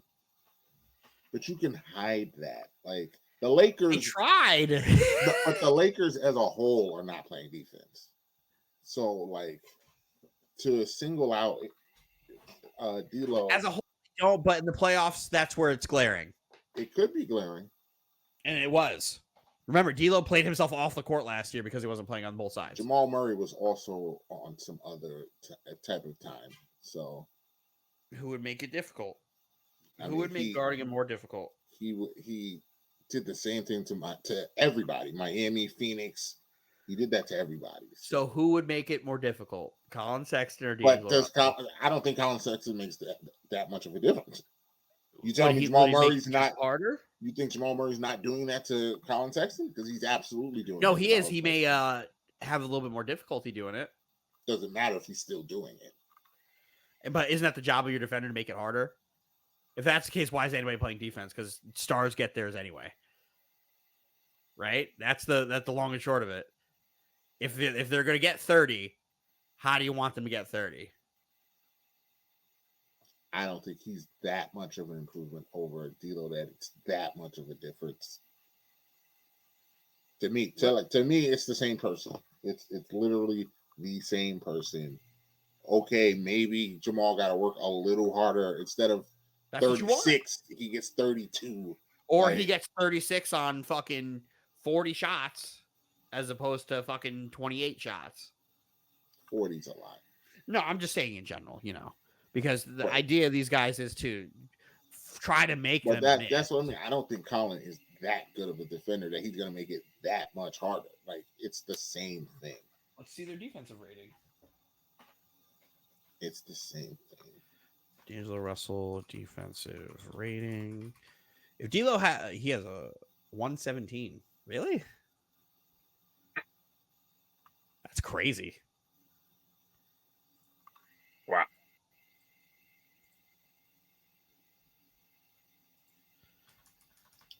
Colin Sexton. Oh, 121. They are the same person. 117 and 121 are different. That's the same person. Right there. It's not the same. You're just swapping at that point. You just 121 and 117 are not the same person. Like, I don't know how else to tell you. Am I speaking Chinese They here? are the same person. That changes absolutely nothing. Better defender. 117 and 121 are not the same. Somebody's better. Are they not? Not technically, you're not wrong. Oh gosh. But again, I don't know who if they were to go trade for somebody who is even available. I don't know. That's where it's like That's why I don't think they're going to make a trade. And if they do, it's going to be something. it's going to be like Zach LaVine or DeJounte Murray, which is just it's dumb. going to be something very marginal because they have the talent on the team. The talent is there. That team is good enough to win a championship. Like, believe it or not, that team, as currently constructed, is good enough to win a championship. Not when they're giving up like 140 points a game. They just got to get this. Don't worry, D'Lo's a good defender. Don't worry, D'Lo's a good defender, and he'll average 25 in the playoffs. If he did that, they absolutely will win the championship. Yeah, well, he doesn't. He didn't do that when he was the fucking primary scorer on a team in the playoffs. Dylan, I would know. This grudge. D'Lo's a consistent disappointment. I'm sorry, He's a consistent, inconsistent. Dylan, I want him to get traded to Brooklyn. What do the Lakers got to do to get Andrew Wiggins? Do you think he makes a difference? I think he's available. But it's his. Does he make a difference though? Yeah, you already have. He's an offensive version of Vanderbilt. If he decides he wants to play, also a very good defender. If he wants to play, because how many points is he averaging? That'll be irrelevant on the Lakers. Yeah, it don't matter. Whatever he's scoring, just make it 15 a game. The thing is, does he want to play? Like, we all know he took his PTO. Like, I don't know if y'all know. I still don't know what really happened, but that man has not been the same since. Oh my God, he's averaging 12.5 points a game. He's not like I feel like his heart, whatever happened, he's just out here getting money now. Oh, you talking about that time when he had to take that time off, right? He's literally not been the same person since. I'm glad he got his contract before because he hasn't been the same person since. So, like, trading for him, is that magically going to flip a switch? Like, because if not, don't do it. He's the only one I think is available that he's about to lose his job to Kuminga. Like, if he hasn't already. Nobody on the Rockets is available. Everybody on the Grizzlies. The Rockets and the Lakers are beefing right now. They're not. Yeah, the Grizzlies. Everybody blew up. Yeah. The Trailblazers. Nobody worth a damn that you're going to trade for. Yeah, they're not touching. That's available. Like Anthony Simon's not available. All those guys. Because that would be the answer. But the Lakers ain't going to do that because that would be the answer. I would give Austin Reeves up for him. Because you'd have your point guard for the future, and he can help them right now. They still won't play that much better defense, but now defense matters. Let me stop. If you look at the Jazz, there's like 3 guys you go for, but it's like John Collins doesn't exist to me. John Collins doesn't exist. I still to the life of me, I never understood what he is. I don't understand all the hype with him. I don't think he's good. Like, he was supposed to be an efficient scorer. All he does is run and jump. That's all he does. So he's Giannis. He wishes he was Giannis. He wishes he was Giannis. Well, he does a different version of running and jumping then. Like, all he does is run and jump. And then if you look at the East. Uh-oh. Do you think the Magic would be willing to get rid of anybody? No, because the Magic know that they're building. Well, they might get rid of him, but because he's been playing really good too. I don't think Orlando's doing anything because Orlando's going to make the playoffs. It's Chicago. The answer is Chicago. They're going to get. They got to go raid Chicago. They got to go raid. Exactly. What they need to do is try and go get DeMar DeRozan. That's who they need. Stop with all this Zach LaVine. They need to go get DeMar. They go get DeMar. All this is fine because DeMar's going to play good enough defense. He's going to get them buckets. That's who they need. Zach and DeMar's going to be healthy. Is there anybody on the Pistons that needs saving? Cade. I'm looking at the roster. I'm like, never mind. Save Cade. Someone send help. Ooh, what about Bogdanovich? He could help them. He could help them, and I think he's also available. Play defense, though. Like, he's gonna give them more 3-point shooting, but God, he's your favorite line. He's a cone. He is a cone. Like, I you was think- watching a Piston fan describe Bogdanovich, and he's like, I've never seen a 40% 3-point shooter that I thought was going to miss every single time like I do when I look at Bogdanovich. He's like, every time I see him shoot a ball, it just looks like they just covered the basket with a lid, and when he makes it, I'm just shocked. Roz would hate. You think you see LeBron huff and puff and not play defense now? Put Bogey out there and let him be getting cooked like he be getting. LeBron will never play defense again. Will never play defense again. That's what I'm doing. Like, you can go through the rosters. There's nothing I'm there. going through it right now. There's nothing there. I'm going through The it right Lakers need to now. wake up and just play. LeBron needs to go. Pat Beverly. They could use Pat, actually. They absolutely could use Pat. Philly loves him. And Philly needs him. Philly loves and needs him. Marcus Morris would help them. But Philly's not giving that up. No. No, I mean, depending on what the Lakers gave him, but like Jonathan Isaac. can't stay healthy. That's a risk. It's a risk. We could probably get him for nothing. If he's healthy, he could help. He would take a lot of stress off of AD. I can tell you that. I can tell you that. There's some people. It's just you got to do some calling. You got to do some calling. Anybody worth a damn on the Miami Heat that are willing to get up? Not Miami's really, not. because they're trying to be involved in everything. I saw today on one of the talking shows that Miami might blow it up come the trade deadline, and they might be sellers. Yeah, I heard the Knicks should absolutely go get Jimmy Butler, and I'm just like, yeah, that sounds great. It sounds great and all, but didn't last time Tibbs and Jimmy be on a team, they just kind of blew it up? Well, no, it And didn't who are you end giving well. for Jeff Butler? It didn't end well because Cat is soft. That's why it didn't end well. Y'all need to pay me.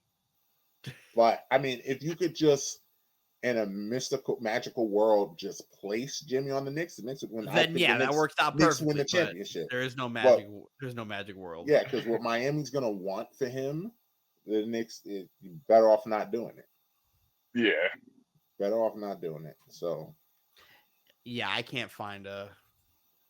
the Lakers, as much as Roz is gonna hate it, they're gonna have to stay pat with this. Yeah, there's no. LeBron's gonna have to publicly endorse Darvin Ham, and they're gonna have to figure it out. Yeah, I'm trying to find it. Andrew Wiggins is probably the best trade I think I could get. And to me, that doesn't it doesn't move the needle because I don't know if he wants to play basketball anymore.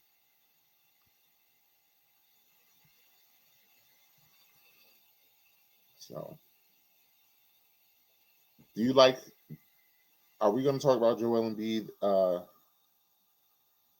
not being able to get his MVP because Sucks. He's not going to play the games. We all see the writing on the wall. That's why it's a story now because we all know it's not going to happen. It sucks because there's literally nobody who deserves it more than him. It's fucked up, but the Players Association allowed this to happen. They did. They did. All in an attempt to make everybody play more games. The correct person to win MVP is not going to win it. I agree. And I don't care what anybody says. I watched that game last night. Joel was absolutely out there because he knows he had to be out there to win MVP. Because he had no business being on that floor. No. I was watching that game. He could barely even jump. He was just out there just trekking up and down the court. And they have to play a minimum like 10 minutes, I think. 20 minutes. 20 minutes? 20 minutes. that's He was terrible. just out there just trying to be out there. And what happens when you try not to get hurt? You get hurt. You get hurt. And that's exactly what happened to Joel last night. Kuminga, and I was very nervous because that's what happened to LeBron a few years ago, and that ended his season. So it sucks. I don't think it's fair, but The rules is the rules. They did this to try to get players to play more, but when we were picking our MVPs before the season started, that was the thing I was very adamant on. I was like, who do we think is going to play games? Play enough games. Who do we think is going to play games? Because like we knew Embiid wasn't going to do it. Like we knew LeBron's not going to do it. We know Harden or whoever it is, like Kawhi's still eligible, but he doesn't. They have too many superstars on that team for him to win MVP. Just not going to happen. That you automatically disqualify yourself, Paul George, and James Harden from that conversation because you all just play on the same team and you all average like 18 to 20. They're playing very well. Very well. They're scary. It's gonna be Luka. It's really gonna be Luka. Or Joker, because Joker still manages to play all these games. Or Shai Gilgeous-Alexander. I think his problem is gonna be the Thunder are never on TV, so people don't know he exists yet. Yeah, but the NBA is different. The Associated SGA is getting more traction. He's getting traction. He absolutely should be in the conversation. Like he should be in the top 3. I don't feel that momentum for him. So the people who vote will vote for him. Your Stephen A. Smiths aren't going to talk about him. I think Anthony Edwards has a better chance because Minnesota is actually, strangely enough, is on TV a little bit more. And Anthony Edwards has more star power, believe it or not, than Shea does. So I think Anthony Edwards, and they're the 1 seed. So that is true. I think Anthony Edwards, for him too. I think he should be in the conversation. That's why I agree with Anthony that Jalen Brunson absolutely has a chance to win MVP because he's in the largest market. And if the Knicks keep winning, and I'm telling you right now, Dylan, the Knicks, if Joel gets disqualified, which we probably will happen. He's good. Yeah. And the Knicks finish with the 2 seed, Brunson is going to finish in the top 3 for MVP. Oh, finishing with the top 3 in MVP or win is much different. Or win. No, he could win.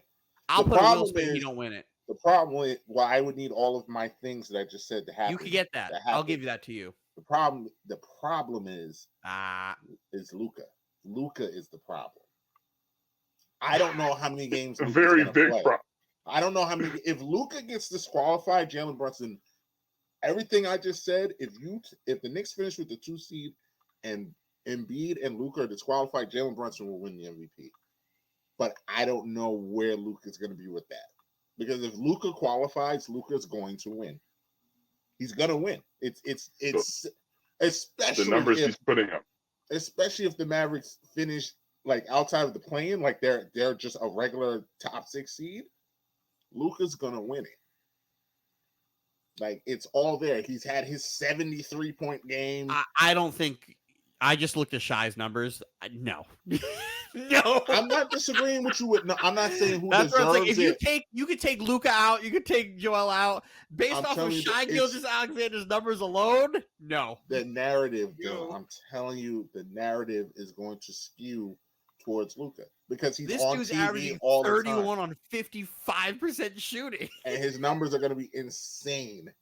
But and OKC has 6 assists, 2 OKC has to keep winning. If they slip, he can't win. It's not fair. I agree with you.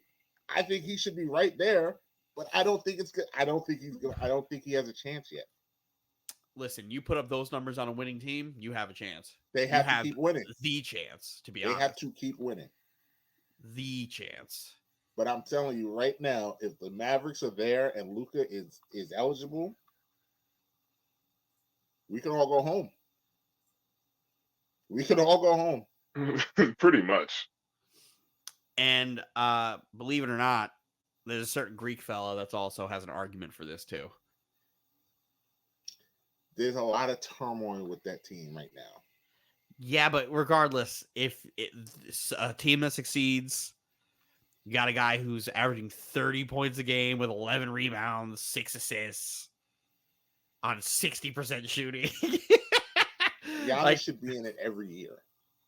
But that's what I'm saying. Like, again, I don't want to make it seem like I'm shitting on Jalen Brunson, right? Because, again, my favorite point guard in basketball is Jalen Brunson. It would be hard for me to see him as an MVP unless you eliminate like 5 people. Well, a lot of things. Well, to be fair, a lot of things would still have to happen for I that think to you be can even win a MVP in possibility. being a top 5 seed. It don't matter. It I does think you can matter. I think absolutely in the win an NBA, MVP. It, Top it, 5 I seed. think in the NBA it matters. it Like does matter. there's only been like a couple outliers. Like Russ averaged a triple double, and they still almost didn't give it to him because he wasn't one of the top 2 seeds. Like That would've been in the ridiculous. NBA, it matters for the writers. Yeah, I think that year they were the 8th seed, right? That year he won MVP. They were the 8th seed. Yeah. And we had never seen a season like that before, and they still didn't want to give it to him because the team wasn't winning enough. It Joel matters. Embiid won MVP on the 5th seed last year. And he barely won. And a lot of people thought it took Kendrick Perkins And the Nuggets calling for the 4th writers seed. racist for Joel to win that. Yeah, but even if Joel would have lost and Jokic won, Jokic was the 4 seed. But then they Yeah, have 50 something odd wins though. 30 53, 54. Hold on, I just put up they changed the thing on me. No, Is it Nuggets that- were the 1 seed. Nuggets were the 1 seed. Yeah, Nuggets were the 1 It- seed. It No. took me back to this It year. It took Kendrick Perkins calling the writers racist for Joel Embiid to win that award. And I then remember The that. Nuggets the year before that, Jokic won that, the 6th seed. And didn't he have some kind of unbelievably historic averages numbers that we had I think never in seen assists before? and scoring that we literally have never seen Mhm. before. But it can be done. That's what I'm saying. It can be done, but is anyone doing historic numbers that we've never seen before? That's the only way you're going to get it I mean, if you you're might not be one of able the to. top 2 seeds. 20, That's why I'm telling you, the Knicks are the 2 first seed, time Jokic won 3 seed. 3 seed. Like I'm saying, if the Knicks can crawl their I way think if you to guys are in that a 3 seed, like the 2 seed, can win. If the Knicks are the 2 seed, he absolutely could win. He absolutely could win because the narrative is going to be there. I just don't think it's going to happen because, like I said, once I actually stopped and thought about it, especially if Joel is not eligible, Luka's going to win. Luka's going to win. Like I'm sitting here thinking about it, Luka's absolutely going to win because especially if they're a 4 seed, Luka's absolutely going to win. Like it's gonna be Luka, and I'm not saying that he should, that Shea shouldn't get it because I agree with you. I'm saying, like you always tell me for the NFL, I don't like the way the person, but I know how this works. I know how this game works. I do too, and the NBA is a little bit different than the NFL because the NBA guys who vote are like hoop people. It's not the same there. Like, yeah, you could do that with Jalen Brunson, and if every circumstance lines up right, if the Thunder are just in the top 4, Shai has a shot at like actually winning. Because where were the Thunder the last 4 years? I don't know. Nowhere. They were nowhere. And a guy's averaging. He has great efficiency. He's doing it as the guy. Like that's it. That's it. Anthony Edwards too. It. If the Mavs just get to the playoffs, Luka's gonna win it. That's what I'm saying. But Like again, I'm sitting is he here doing something we haven't seen before? No, but he has the narrative.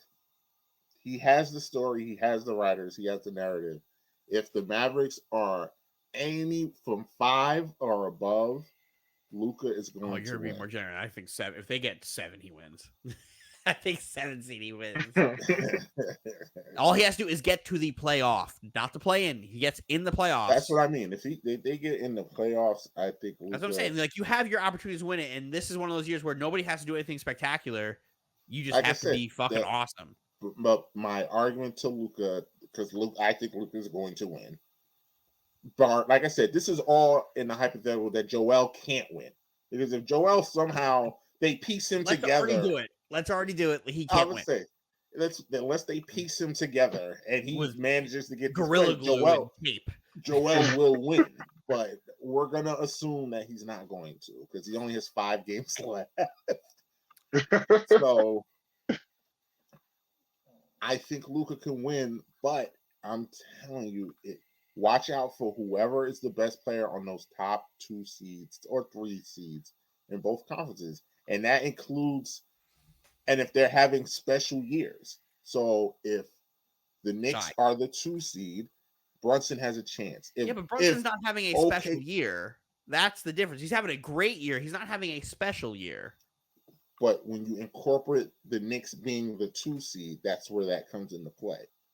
But why does that come into play? But Shai being a top 3 seed. I was just going to say Shai will have a chance, but what will tie break the two of them is Brunson is in a bigger market. That's what that's not how the NBA is voted. I'm telling you, that's how that award will go. If but the Knicks and if the Knicks and OKC both finish at the 2 seed with the numbers the way they are right now, Jalen Brunson. I disagree. Jalen Brunson was MVP. I disagree. Brunson was and that again, Jalen Brunson guy. And I'm not saying that you're hating it. We disagree on how to vote it. I think Jalen Brunson would win. I don't think because the NBA isn't like the NFL guys. They don't vote that way. Now the problem is, if Minnesota finishes with the 1 seed, Anthony Edwards absolutely can win this thing. He could come out of nowhere and win this thing. If he finishes the 1, Embiid can't do it. Luka cools off. Joker cools off. Anthony Edwards could win. Yeah, Anthony Edwards doesn't have the numbers to do it, though. What is his numbers right now? 25. That's not going to win.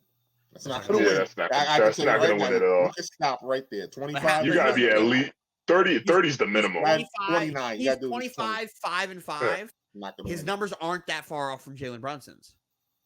Well, Jalen, I'm going to assume his points are going to go up because, Julius is if Jalen has to finish with 28 or more points and at least 8 assists.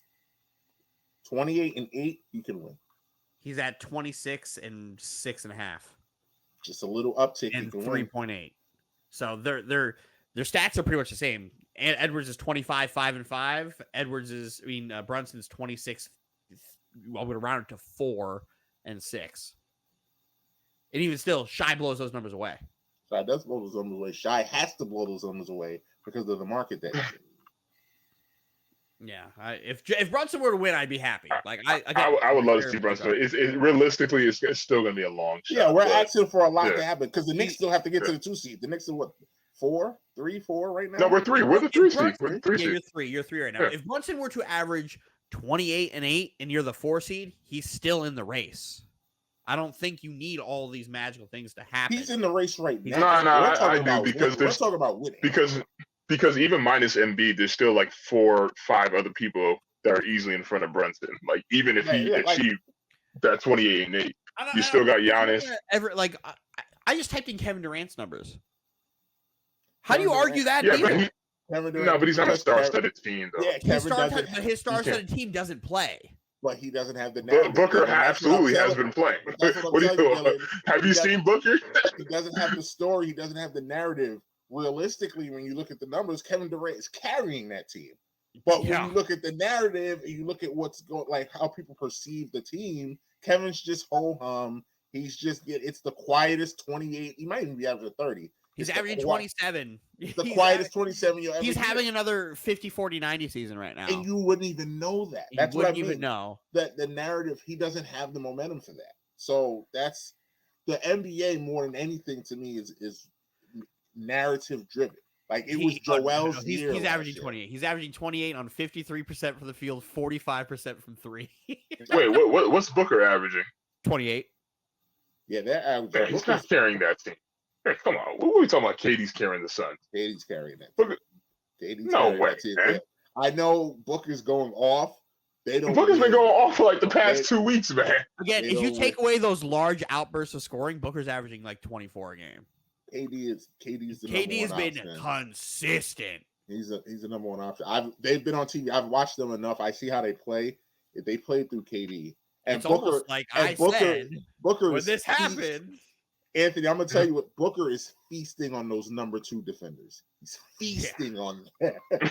He's killing those number 2 defenders. Again, Kevin Durant's scoring 28 points on like 14 shots.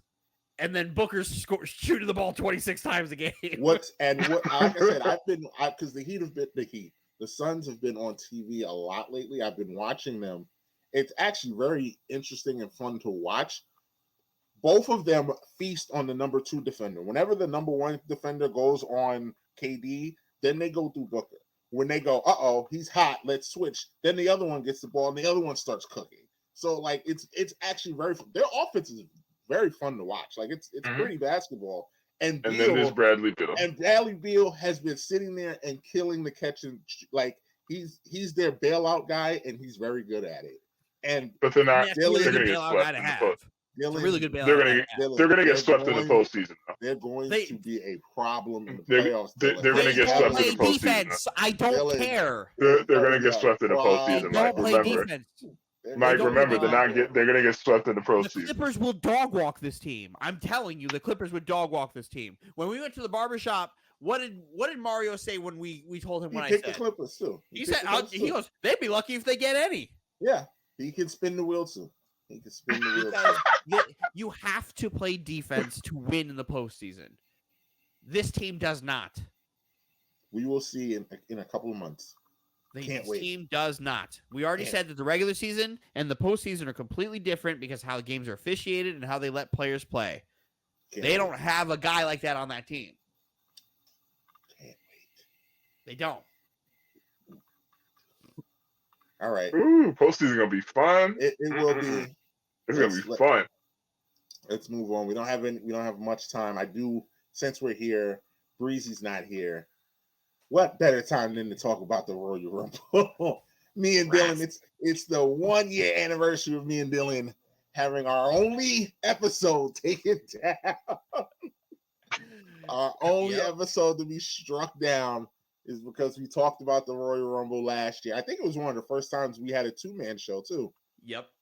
And me and Dylan was like, this is our time. Wrestling. Put up a picture of Cody Rhodes.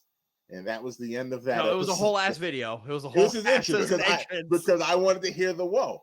I remember. I wanted to hear the whoa. Finish the story. Finish the story. We will see. So who picked Cody? Did anyone pick Cody? We made our predictions. No. Damn. No, I picked Punk. Did Steven pick Cody? I don't think Steven picked Cody. You guys picked Cody, right? No, I picked Gunther. You picked Gunther. I picked The Rock. I was very. Oh, damn! None of us picked Cody. I was. There was too many smoke screens. They were telling us that Cody was going to win. They were, but then they started doing that thing where this is like Triple the H first time in a while. I didn't really know. Triple H they were teasing like a motherfucker. Like they were doing too much teasing. Like that's why I was like they threw out a lot of smoke screens. We didn't know where it was going. But you can ask my girlfriend. I stood up before number 30 came in because I just knew. I was sitting here. I was like, I very mean because when Ricochet came out, I was like, all right, don't start with this nonsense. Don't start sending these mid-carders out here. And I very disrespectfully was like, I know one thing. If this number 30 comes on and Xavier Woods comes running out, I'm going to throw this TV. And the disappointment, like, no disrespect to Sammy, but when that music hit, I was so I knew it was Sammy because I knew Sammy was coming back. I forgot. I completely forgot. I knew Sammy was coming back. So when I heard Sammy's music, I was like, and I instantly knew that, it's not going to be The Rock. I was just, But I did pick Gunther in the OTTR pick, so I was still excited for that. And then I really thought Gunther was going to win for a minute. They did the top 4, and I was like, this is exactly how this was supposed to be. Yeah. This is exactly Drew, Gunther, Cody, and Punk. That's exactly how it was supposed to be. And if Punk would have won, I would have lost it. By the way, as we're recording this, Dame Lillard's making his return to Portland, and they were down by 10, and Dame, I don't know if you guys have been watching me react. Dame has been going off in the fourth quarter, and I'm going to tell you how much Dame wants this game. Dame just dunked the ball with a minute to go. He drove and dunked the ball, and Portland just got a turnover with 50 seconds to go. stay tuned as I will be saying Dame time in a few minutes. But yes, Gunther, they set it up beautifully. I was sitting here with my girlfriend and I was like, all right, I know that Drew is not going to win. I know that. I've been watching wrestling too long. But I was also like, I know Drew's not going to win, but who's going to eliminate him? Like, I was like, what's going to happen here? Because how does this work? They did a great job. They did a great job. On both Rumbles. They did a great job. I was so upset but happy that Cody won at the same time. It was such a weird feeling. I was not upset at all because Cody needed to win that. I really wanted Punk to win. Really bad. It would have been a big upsetting for you because he would have won and then still not be able to main event it. Finding out on Monday that he told us try, I was like, I'm actually happy that he didn't win because I would have been more upset that way than what happened. But then they just would have probably would have done like some qualifying match. Chamber. They would have did. Yeah, and then Cody just would have won there. Yeah, Cody would have just won there. But now they're trying to throw the monkey wrench at us. But let's talk about the women's. The women's was very good too. I should have never changed my pick. I should never have listened to you losers. You let us talk you out of it. I should have never listened to you losers. Granted, Naomi coming back and having a great showing. Had it started yelling instantly. Oh, Naomi! As soon as the lights went out, like I said, I did the Leonardo DiCaprio. There she is. There she is, right there. That's my girl, right there, right there. That's my girl. Which I don't care what James says. My girlfriend knows my love for Naomi. She knows. He took his she's okay with it. She understands. She understands. I was like, that was cool. And Jordan Grace. She belonged. You want to talk about she belonged. Stunned? When she came, when I heard the music, I screamed. I heard the siren. I was like, no way. I didn't because you're not thinking of that. I was like, who's this? Like, no fucking way. And then when she came out, I did the same deal. Pump. I was like, no way. And like Dame just missed the go ahead 3. She had a good. They did her well. They did great showing. They did, and you're right. She looked like she belonged. She looked like she belonged. She had to slow down with some of these other girls. Yeah, she got in. She instantly realized, oh, there's tears here. There's tears. Some of these girls are good. Some of these girls are. And she adjusted. She did it well, man. Maxine. That has Triple H throwing. Fuck. Oh, don't get me started on Maxine. Yeah, her. Triple H saw her in the ring and just saw money signs. Yeah. Saw money signs. Cause man, who just hit the 3? Simons just hit a Euro floater. I think that was in Beasley's face. Just gave Portland the lead with 17 seconds left. So yeah, Jordan Grace was fantastic. Did her thing. Got eliminated in a great way. Oh, Bianca's KOD on the side of the ring was awesome. But what we need to talk about, take all my money. Need to talk about Jade. Take all of it. Because I thought it was the same music that she had in AEW, which is awesome. It's slightly different. But I'm telling you right now, her presentation has always been fantastic, and it's even better now. They gave her like, I think The Rock's music is the perfect entrance music, right? I think it's perfect because there's no words. It's nothing but just bombastic music that is just guitar shredding. Yeah, because after the If You Smell, it's just music and it's just boom. And it's just stuff you could play in the background and it just gives you chills. Jade's music is the same way. I felt that way in AEW. I feel it now. In AEW. Yeah, I like to feel it now. You just have the fucking dude just shredding on the fucking guitar while she's walking out, just fucking looks fantastic. Like $1 million. $1 million. She has main event every WrestleMania for the next 5 years written all over. I was a little concerned because when she got in the ring, there was other bigger girls. Because when she got in the ring, I was like, because if you remember, if you saw her in HW, she was like drastically bigger than all of those girls. And Oh, Dame passed it. Dame passed it to Lopez, who bricks it.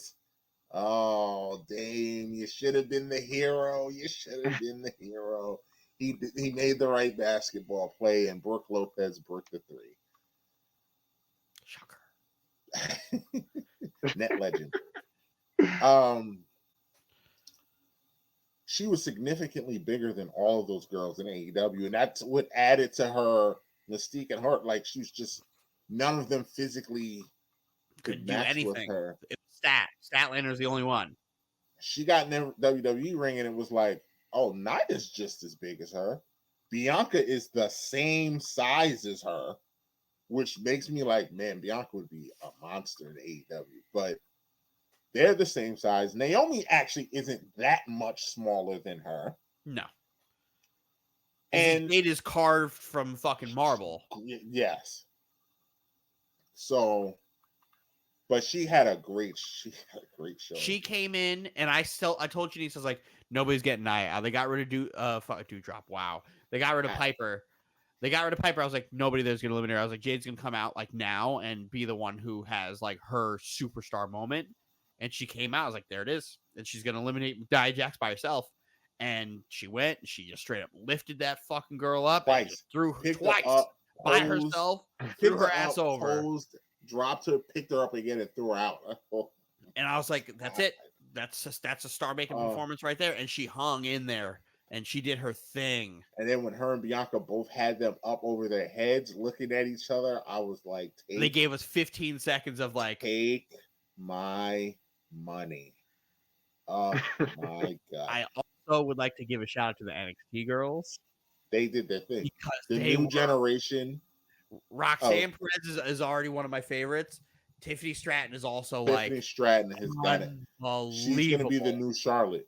I can already see she's going to be the new Charlotte. She's going to, and the way she got eliminated was perfect. Sitting there pulling the braid, hanging on the side of the fucking ring like you're scaling a wall, was like everything she just for Bailey to push them out. Like, they did it so well. The women, like I told you, the women was the better Rumble. The women was the better Rumble. I don't want to say I didn't like, because I enjoyed the women's Rumble. Just the middle of it. The middle of it was terrible. There was no elimination. Was so good. The middle was bad, but the end was so much good. better than the men's. The ending was better. The ending was way better than the men's ending. Now, that could have been because Punk tore his tricep, so him and... Now, Punk still put on a show. It's just I couldn't care less about a Cody Punk match in the middle of a Royal Rumble. It was pretty good, though. It was good, but I was like, I don't care about a singles match at the end of the Rumble. It was good. But I'm happy with the results. I loved Cody sitting there pointing at Roman, and Roman being flustered as it was happening was fantastic. Like, it was a good show. It was a very good show. LA Knight carried that match, by the way. He did. I didn't actually like that match. It was not a good match, but LA Knight did everything he could to carry it. And shout out to AJ Styles for taking that crazy bump at the end of the match off the ropes. I thought he actually hurt himself. My girlfriend did too. She was like, was he supposed to fall like that? I was like, believe it or not, he does that all the time. Yeah, I was like, oh boy. But that hurt. He felt that. But I didn't like that match. Logan Paul and KO's match was actually pretty good. But Logan Paul's good. They keep putting Logan in the ring with guys who are unbelievable. So yeah. It's going to help. It was good. I thought the Rumble was good. Shout out to Elimination Chamber is going to be a fucking shit show.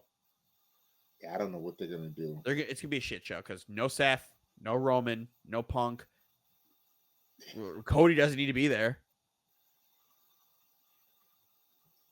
It'll be Drew. I'm not watching it. Lesnar. No Lesnar. You know Lesnar for probably forever. But you know what? Hey, that's a whole nother different shit. So did y'all Braun Breaker? I was about to say, put Braun Breaker in that match. Well, Braun Breaker was Brock. That was supposed to be Brock's spot. He had a great showing too. He had a superstar show. Like, you looked at it, I was like, yeah, he needs to be on the main roster. Like, it's time. Listen, they're building the thing where it's like they put Andrade on Raw, and then Nick Aldis is like, oh, Braun Breaker's calling me. Braun's going to be on SmackDown. Put Braun Breaker in that Elimination Chamber. Yeah. Put he him can in that spear- elimination chamber. So he can spear somebody. So he can run 56 miles an hour across the ropes and just spear somebody's fucking soul out. Here, Dylan, this will make you happy. Portland wins by 3. Giannis missed 2 free throws at the end of the game. We love that. Shout out to Giannis. I'm also convinced Nia Jax, Rhea Ripley is going to main event that show.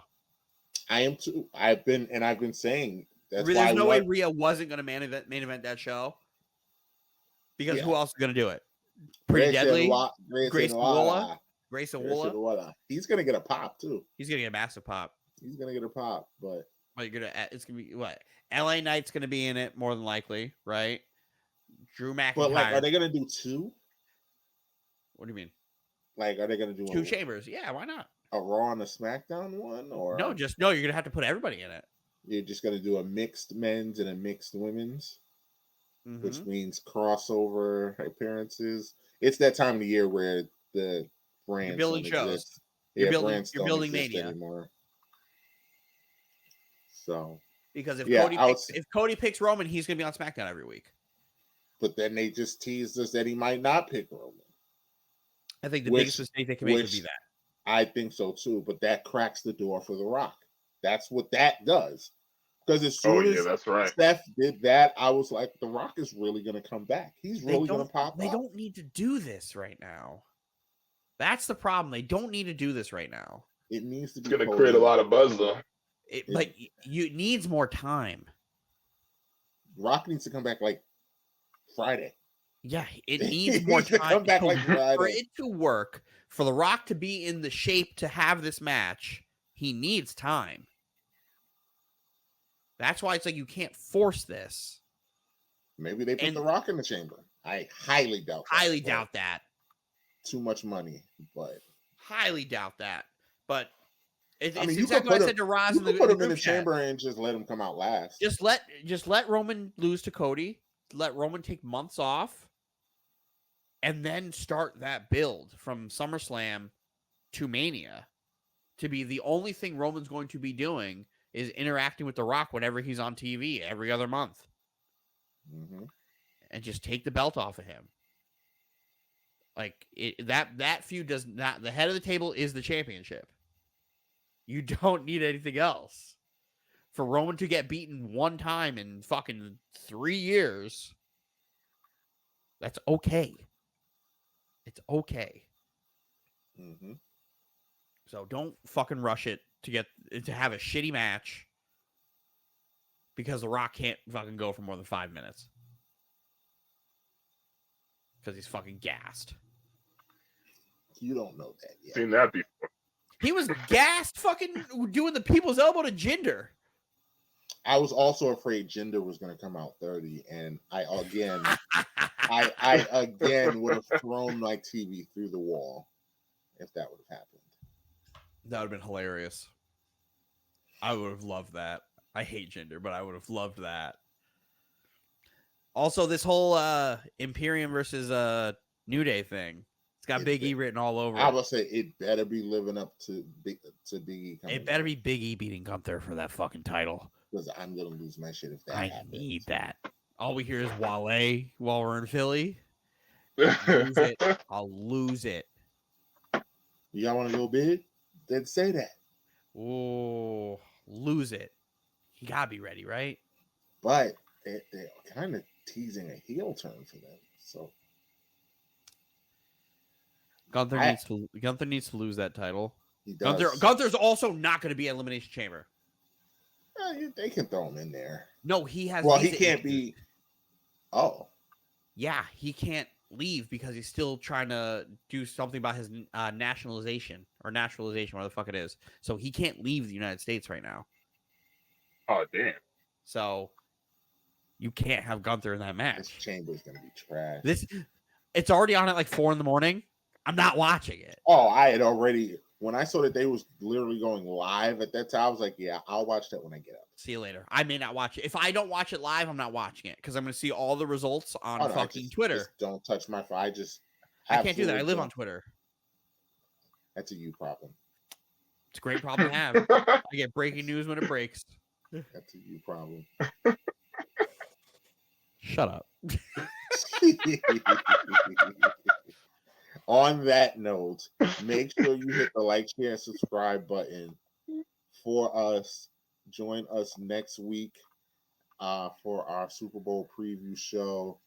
Unless something else crazy happens in the NBA, it'll be all foosball, as James says. We'll have our picks. I'm going to try and collect some special guests to make picks for us. Anywhere that you get your podcast, we're there.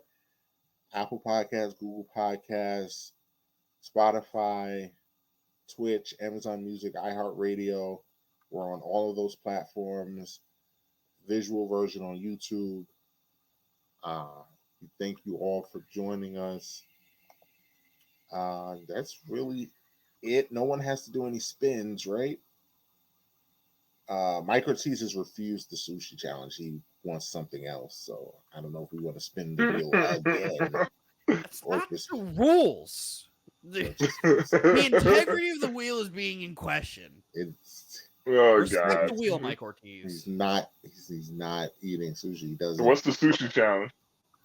have to That figure also out a makes it tricky. Yeah, that also makes it tricky because we don't really have rules for the sushi challenge I yet. feel like we have to do 50 pieces. That's a nice number. 50 pieces. I'll tell you Shit, right you now. can switch with me. Fucking no switching.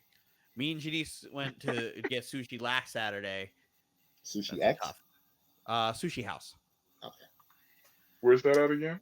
Boston Post Road next to Trader Joe's. Oh, that place. Oh, okay. Yeah. It's How it's a much? lot. How much did you eat, Dylan? 50 is a lot. Janice Yeah. tapped out. So I ate probably close to 40. Damn. 50 is a lot. If he gets the sushi challenge, I gotta eat a fucking hot gummy. I Yeah, have a but- sushi challenge as well. Yeah, Dylan also has one. So You want to switch? No, Take why my would I? hot I already gummy had and to I'll do take- two hot gummies. 2 of them. Take a third one. No, it was already a pain in the ass getting you that one, which you still have to eat, sir. I also have to get a picture of you, sir. I need to know definitively Next week. when you're going to be on the show so I can have this stupid picture. Okay. Anthony's not going to try to come on the show next week. I already know it. Wait, who else has a wheel spin? Doesn't Ross have one? Roz, I believe, owes one. But he's not doing it, right? What does he owe a wheel spin for? I don't know. No, I think he does owe a wheel spin. But I think he's boycotting until everybody else does theirs. Well, Oh and I'm no! Oh no! boycotting. He did the egg. He so did the egg maybe- already, Maybe he doesn't have any. and I'm boycotting until Anthony does his. Because Anthony owes 2 before I had 1.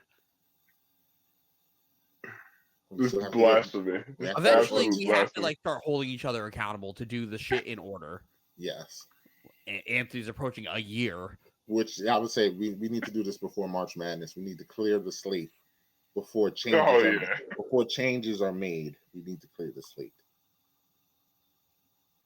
Anthony, So, next week, Anthony, you gotta eat that. All right. You gotta eat that. Yes. beer. I will hold myself to that. I mean, we will. I listen, Anthony. And then I will eat it right after you. I will come to I will come to your house, Oh. Anthony. No, and we I gave can- him mine, Mike. So you need to give me the other one. Okay, I gave him We mine can- at the barbershop. we can do the ice bucket at your house, Anthony, or at my house. It's fine. Just get it out the way. Yeah. That shit. It is. Hey, gotta be a man of my word. You know. 20 So 20 apparently you're seconds. not allowed to cancel out, you're not allowed to do other things. No. You gotta honor it. Yes, the integrity of the wheel. The wheel knows all. Respect the wheel. So we will do that. I'm him. We got our I'm him for this week. Cody Rhodes.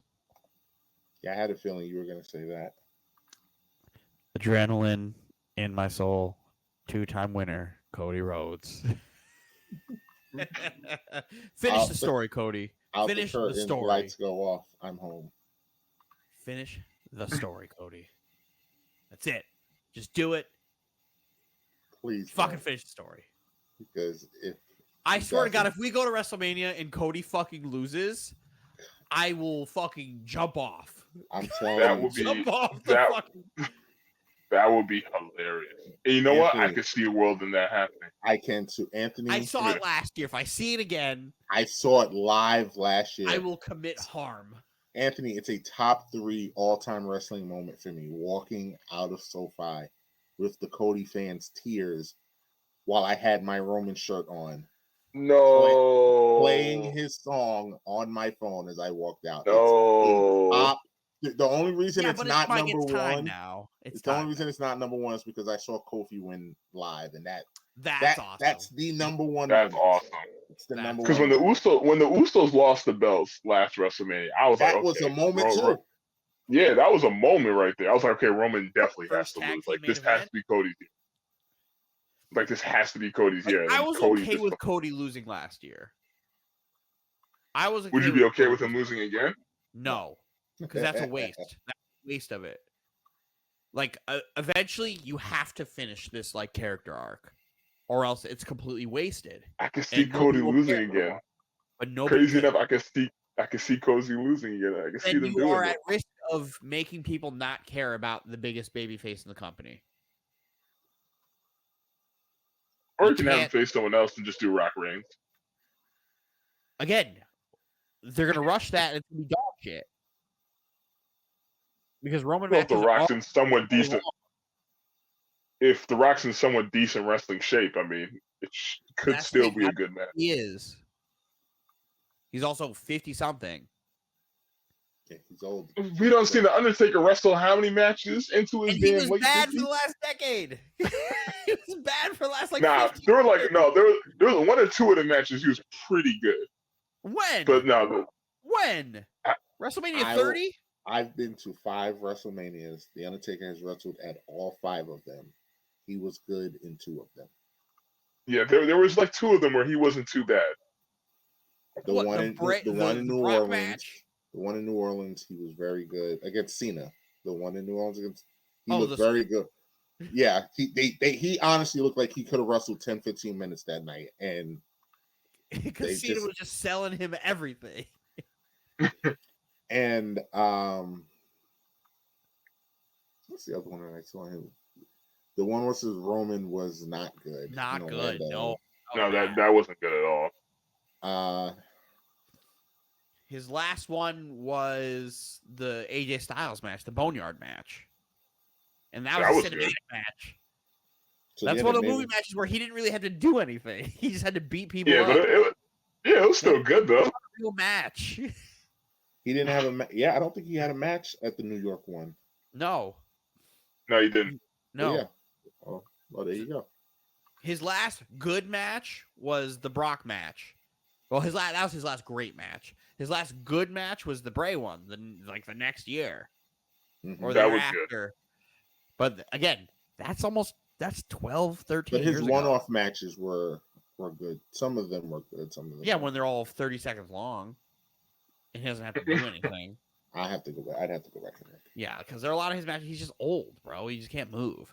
He's just old. He's just old. That's it. He's He's been old for a long time. Yeah, and Father Time catches up with you, even if you're a dead man.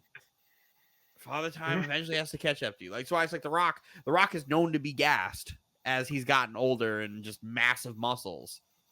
Yeah, but The Rock's what, 51? Undertaker's nearing 50, The Rock had to 59? take almost a year to gear up for his 2013 run to get into shape. That's what's crazy. And that's Still- over 10 years ago. He had to take a year to get back into shape working with Curtis Axel. He's only 10 years older. Just get beat up by the Usos. Don't let it happen. Don't let it happen, Dylan. Just don't let it happen. There's nothing I could do. I'm going to get myself a weight belt. Reigns is going to retain that title. Listen, you want to just break Cody's character, make nobody give a fuck about him anymore. Like, that's smart. That's Roman's walking out that actually building. bad for business. He's either going to walk out that building champion or he's going to lose it to somebody else. It's not going to be Cody. Wheel spin? That he loses it to somebody else, not named Cody at WrestleMania?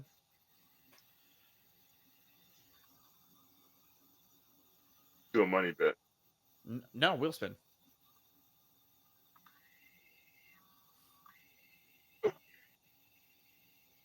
If he loses it to someone else or he retains the title. Okay.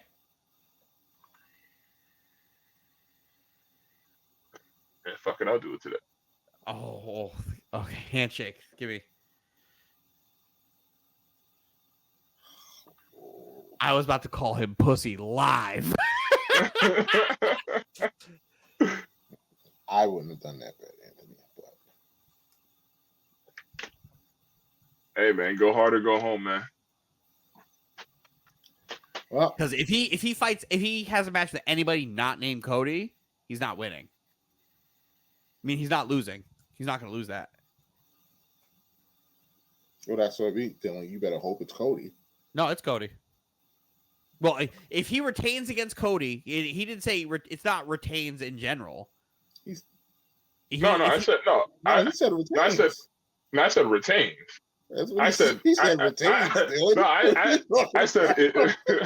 I said if Roman loses, what I said again? I was about to say if Roman's either gonna retain the title or he's gonna lose to someone else other than Cody. Yeah, he said lose to somebody besides Cody or retain, which is then no, reword this. We're not doing that. Because that's what I was saying. Because I was like, you do realize if Roman faces someone else, I automatically win the bet.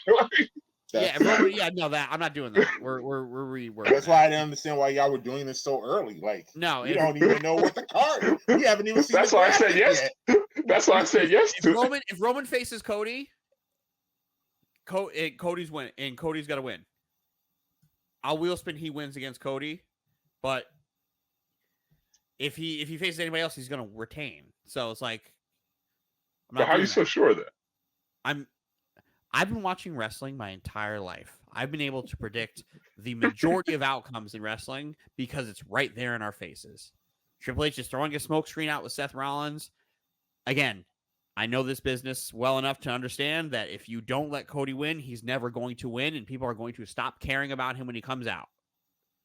They're very close to getting to that point if he does not win again. It does not win. But if he beats Seth, keep the train going. Why do I need to see another Seth Cody match? Because I don't. Because the other ones were good. I don't. There's nothing else I need to see. The other ones are really good. It's nothing else I need to see. I've seen him beat Seth, three times? Every time. Every time they faced. Seth is never. But they've all been damn good matches, though. I don't need to see that. The one person he's been put through hell this entire year since losing. It's all to get back to that point to get his get back. The only person to beat Cody since Cody's been back is Roman. Literally, the story only is there. Person that has beaten Cody is Roman. Roman. Has pinned Cody since he's returned has been Roman. No one else has done it. Seth, finish the story. Solo, Drew, Sammy. You know, like it's literally, he hasn't been pinned. It's bad for business to keep Roman the champion if he's not going to be on TV.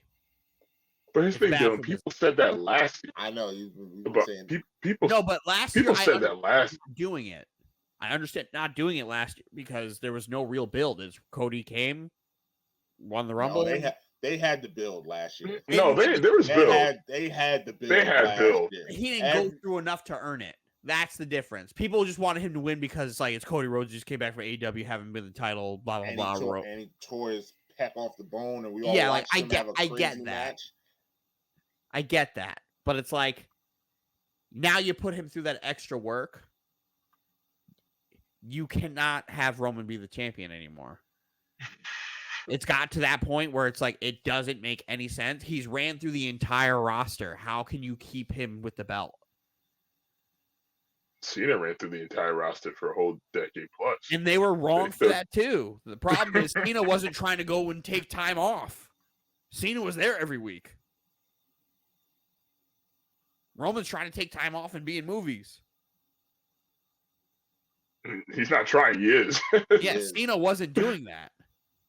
Cena was there every week. like it or not. That's why it's like you're in danger of losing the audience for that title. You can't do that. Well, we will see in like 60 But But days. wheel spin. What was that? Wheel spin. If he faces Cody, Cody gonna win. If he faces Cody, Cody's gonna win.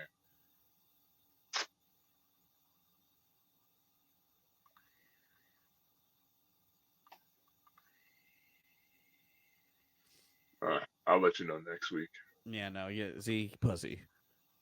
There it is. I'll be doing my wheel spin next week, and I will let you know about that. What I feel about that next week as well. You're gonna try to forget about it. It's all right.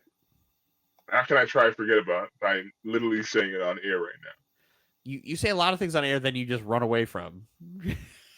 now? Well, You've the run away problem from is wheel spins on this show. I can't run away from things if I'm on the show. If I show up, like if I show up, it's gonna get brought up. Like I watch you do it in the group chat daily, running from things that you say. Case in point. The bat signal. Batman. Where's Batman? Don't dare stop Bruce Wayne. well, it's funny that you guys mentioned that because Daily 2K24 coming out. I'm having Bring out Batman before I'm still the champion. I'm having second thoughts about bringing him out for 23. I think I might wait till I get 2K24. Damn, it's the meme. It's the I'm pussy. Yeah, you are. Nah, I just listen. He's gonna come. He's gonna come. Ayo. All right, ladies and gentlemen. Hey, he might debut for 24. Never know. We'll see. And watch it be a completely different Batman. You'd be like, this Batman sucks. Never brought this guy out. Join us next week for our Super Bowl preview show. The guys will be here. We're gonna make. Hey, how come? Wait. How come Dylan gets an I am him and I don't? Oh, go ahead. I didn't say. Yeah, let me say my I am him. Let me take this precious time to acknowledge. Really, Dylan. Really, Dylan. I don't know what you're talking about. Before we end this stream, we need to acknowledge one Mr. Irrelevant, Brock Purdy, as I'm him, for bringing the San Francisco 49ers back from just getting blown out, leading them through the second half, getting them to the finish line, getting them that W, and taking San Fran to the Super Bowl. All the shit talking that people are saying about Purdy, he's not this, he's not that. He's a glorified game manager. He has the Avengers on offense. I've heard everything about him. He does. And then he took the game into his own hands and went off in the second half. Hold on, time So out. Brock Purdy, Dylan, this is my time to shine. Brock Purdy is I'm him. My problem is you ignore everything else. Everything else. Like the defense did get 2 fourth down stops, didn't recover a fumble, et cetera, et cetera. Like other things happen. Does Nick Bosa throw the football, Dylan? Nobody sure as hell recovers it. But does Fred Warner throw the football? Like, do any of Did these you know guys that throw Brock the football? Purdy threw a ball off a guy's helmet during that game? And got credit for a touchdown on an awful throw. Still got credit for the touchdown. That's why it's like nobody. I don't know what Brock Purdy did with the football gods for him to just not have anybody ever able to catch an interception of his. This is back-to-back games where he should have had multiple interceptions.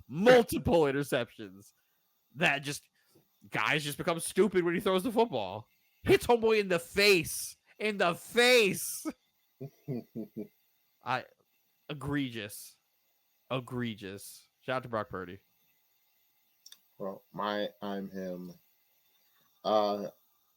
It's pretty easy. Also, we'll go to the American Dream, Cody Rhodes. He won. American Nightmare. Same thing. That's his daddy. He won. He's going to try and finish the story. Maybe he will, maybe he won't. If he doesn't, I'm gonna laugh. But he did put on a great performance. He's the biggest babyface in the company. So shout out to Cody. Shout out to Cody. Congratulations. Honorable mention to Naomi for coming back because it does my heart well. I don't want to mention Jade Cargill. Okay. Are we good now? Can I end the show? Yes, you can end the show now. All right. Join us next week for our Super Bowl preview show.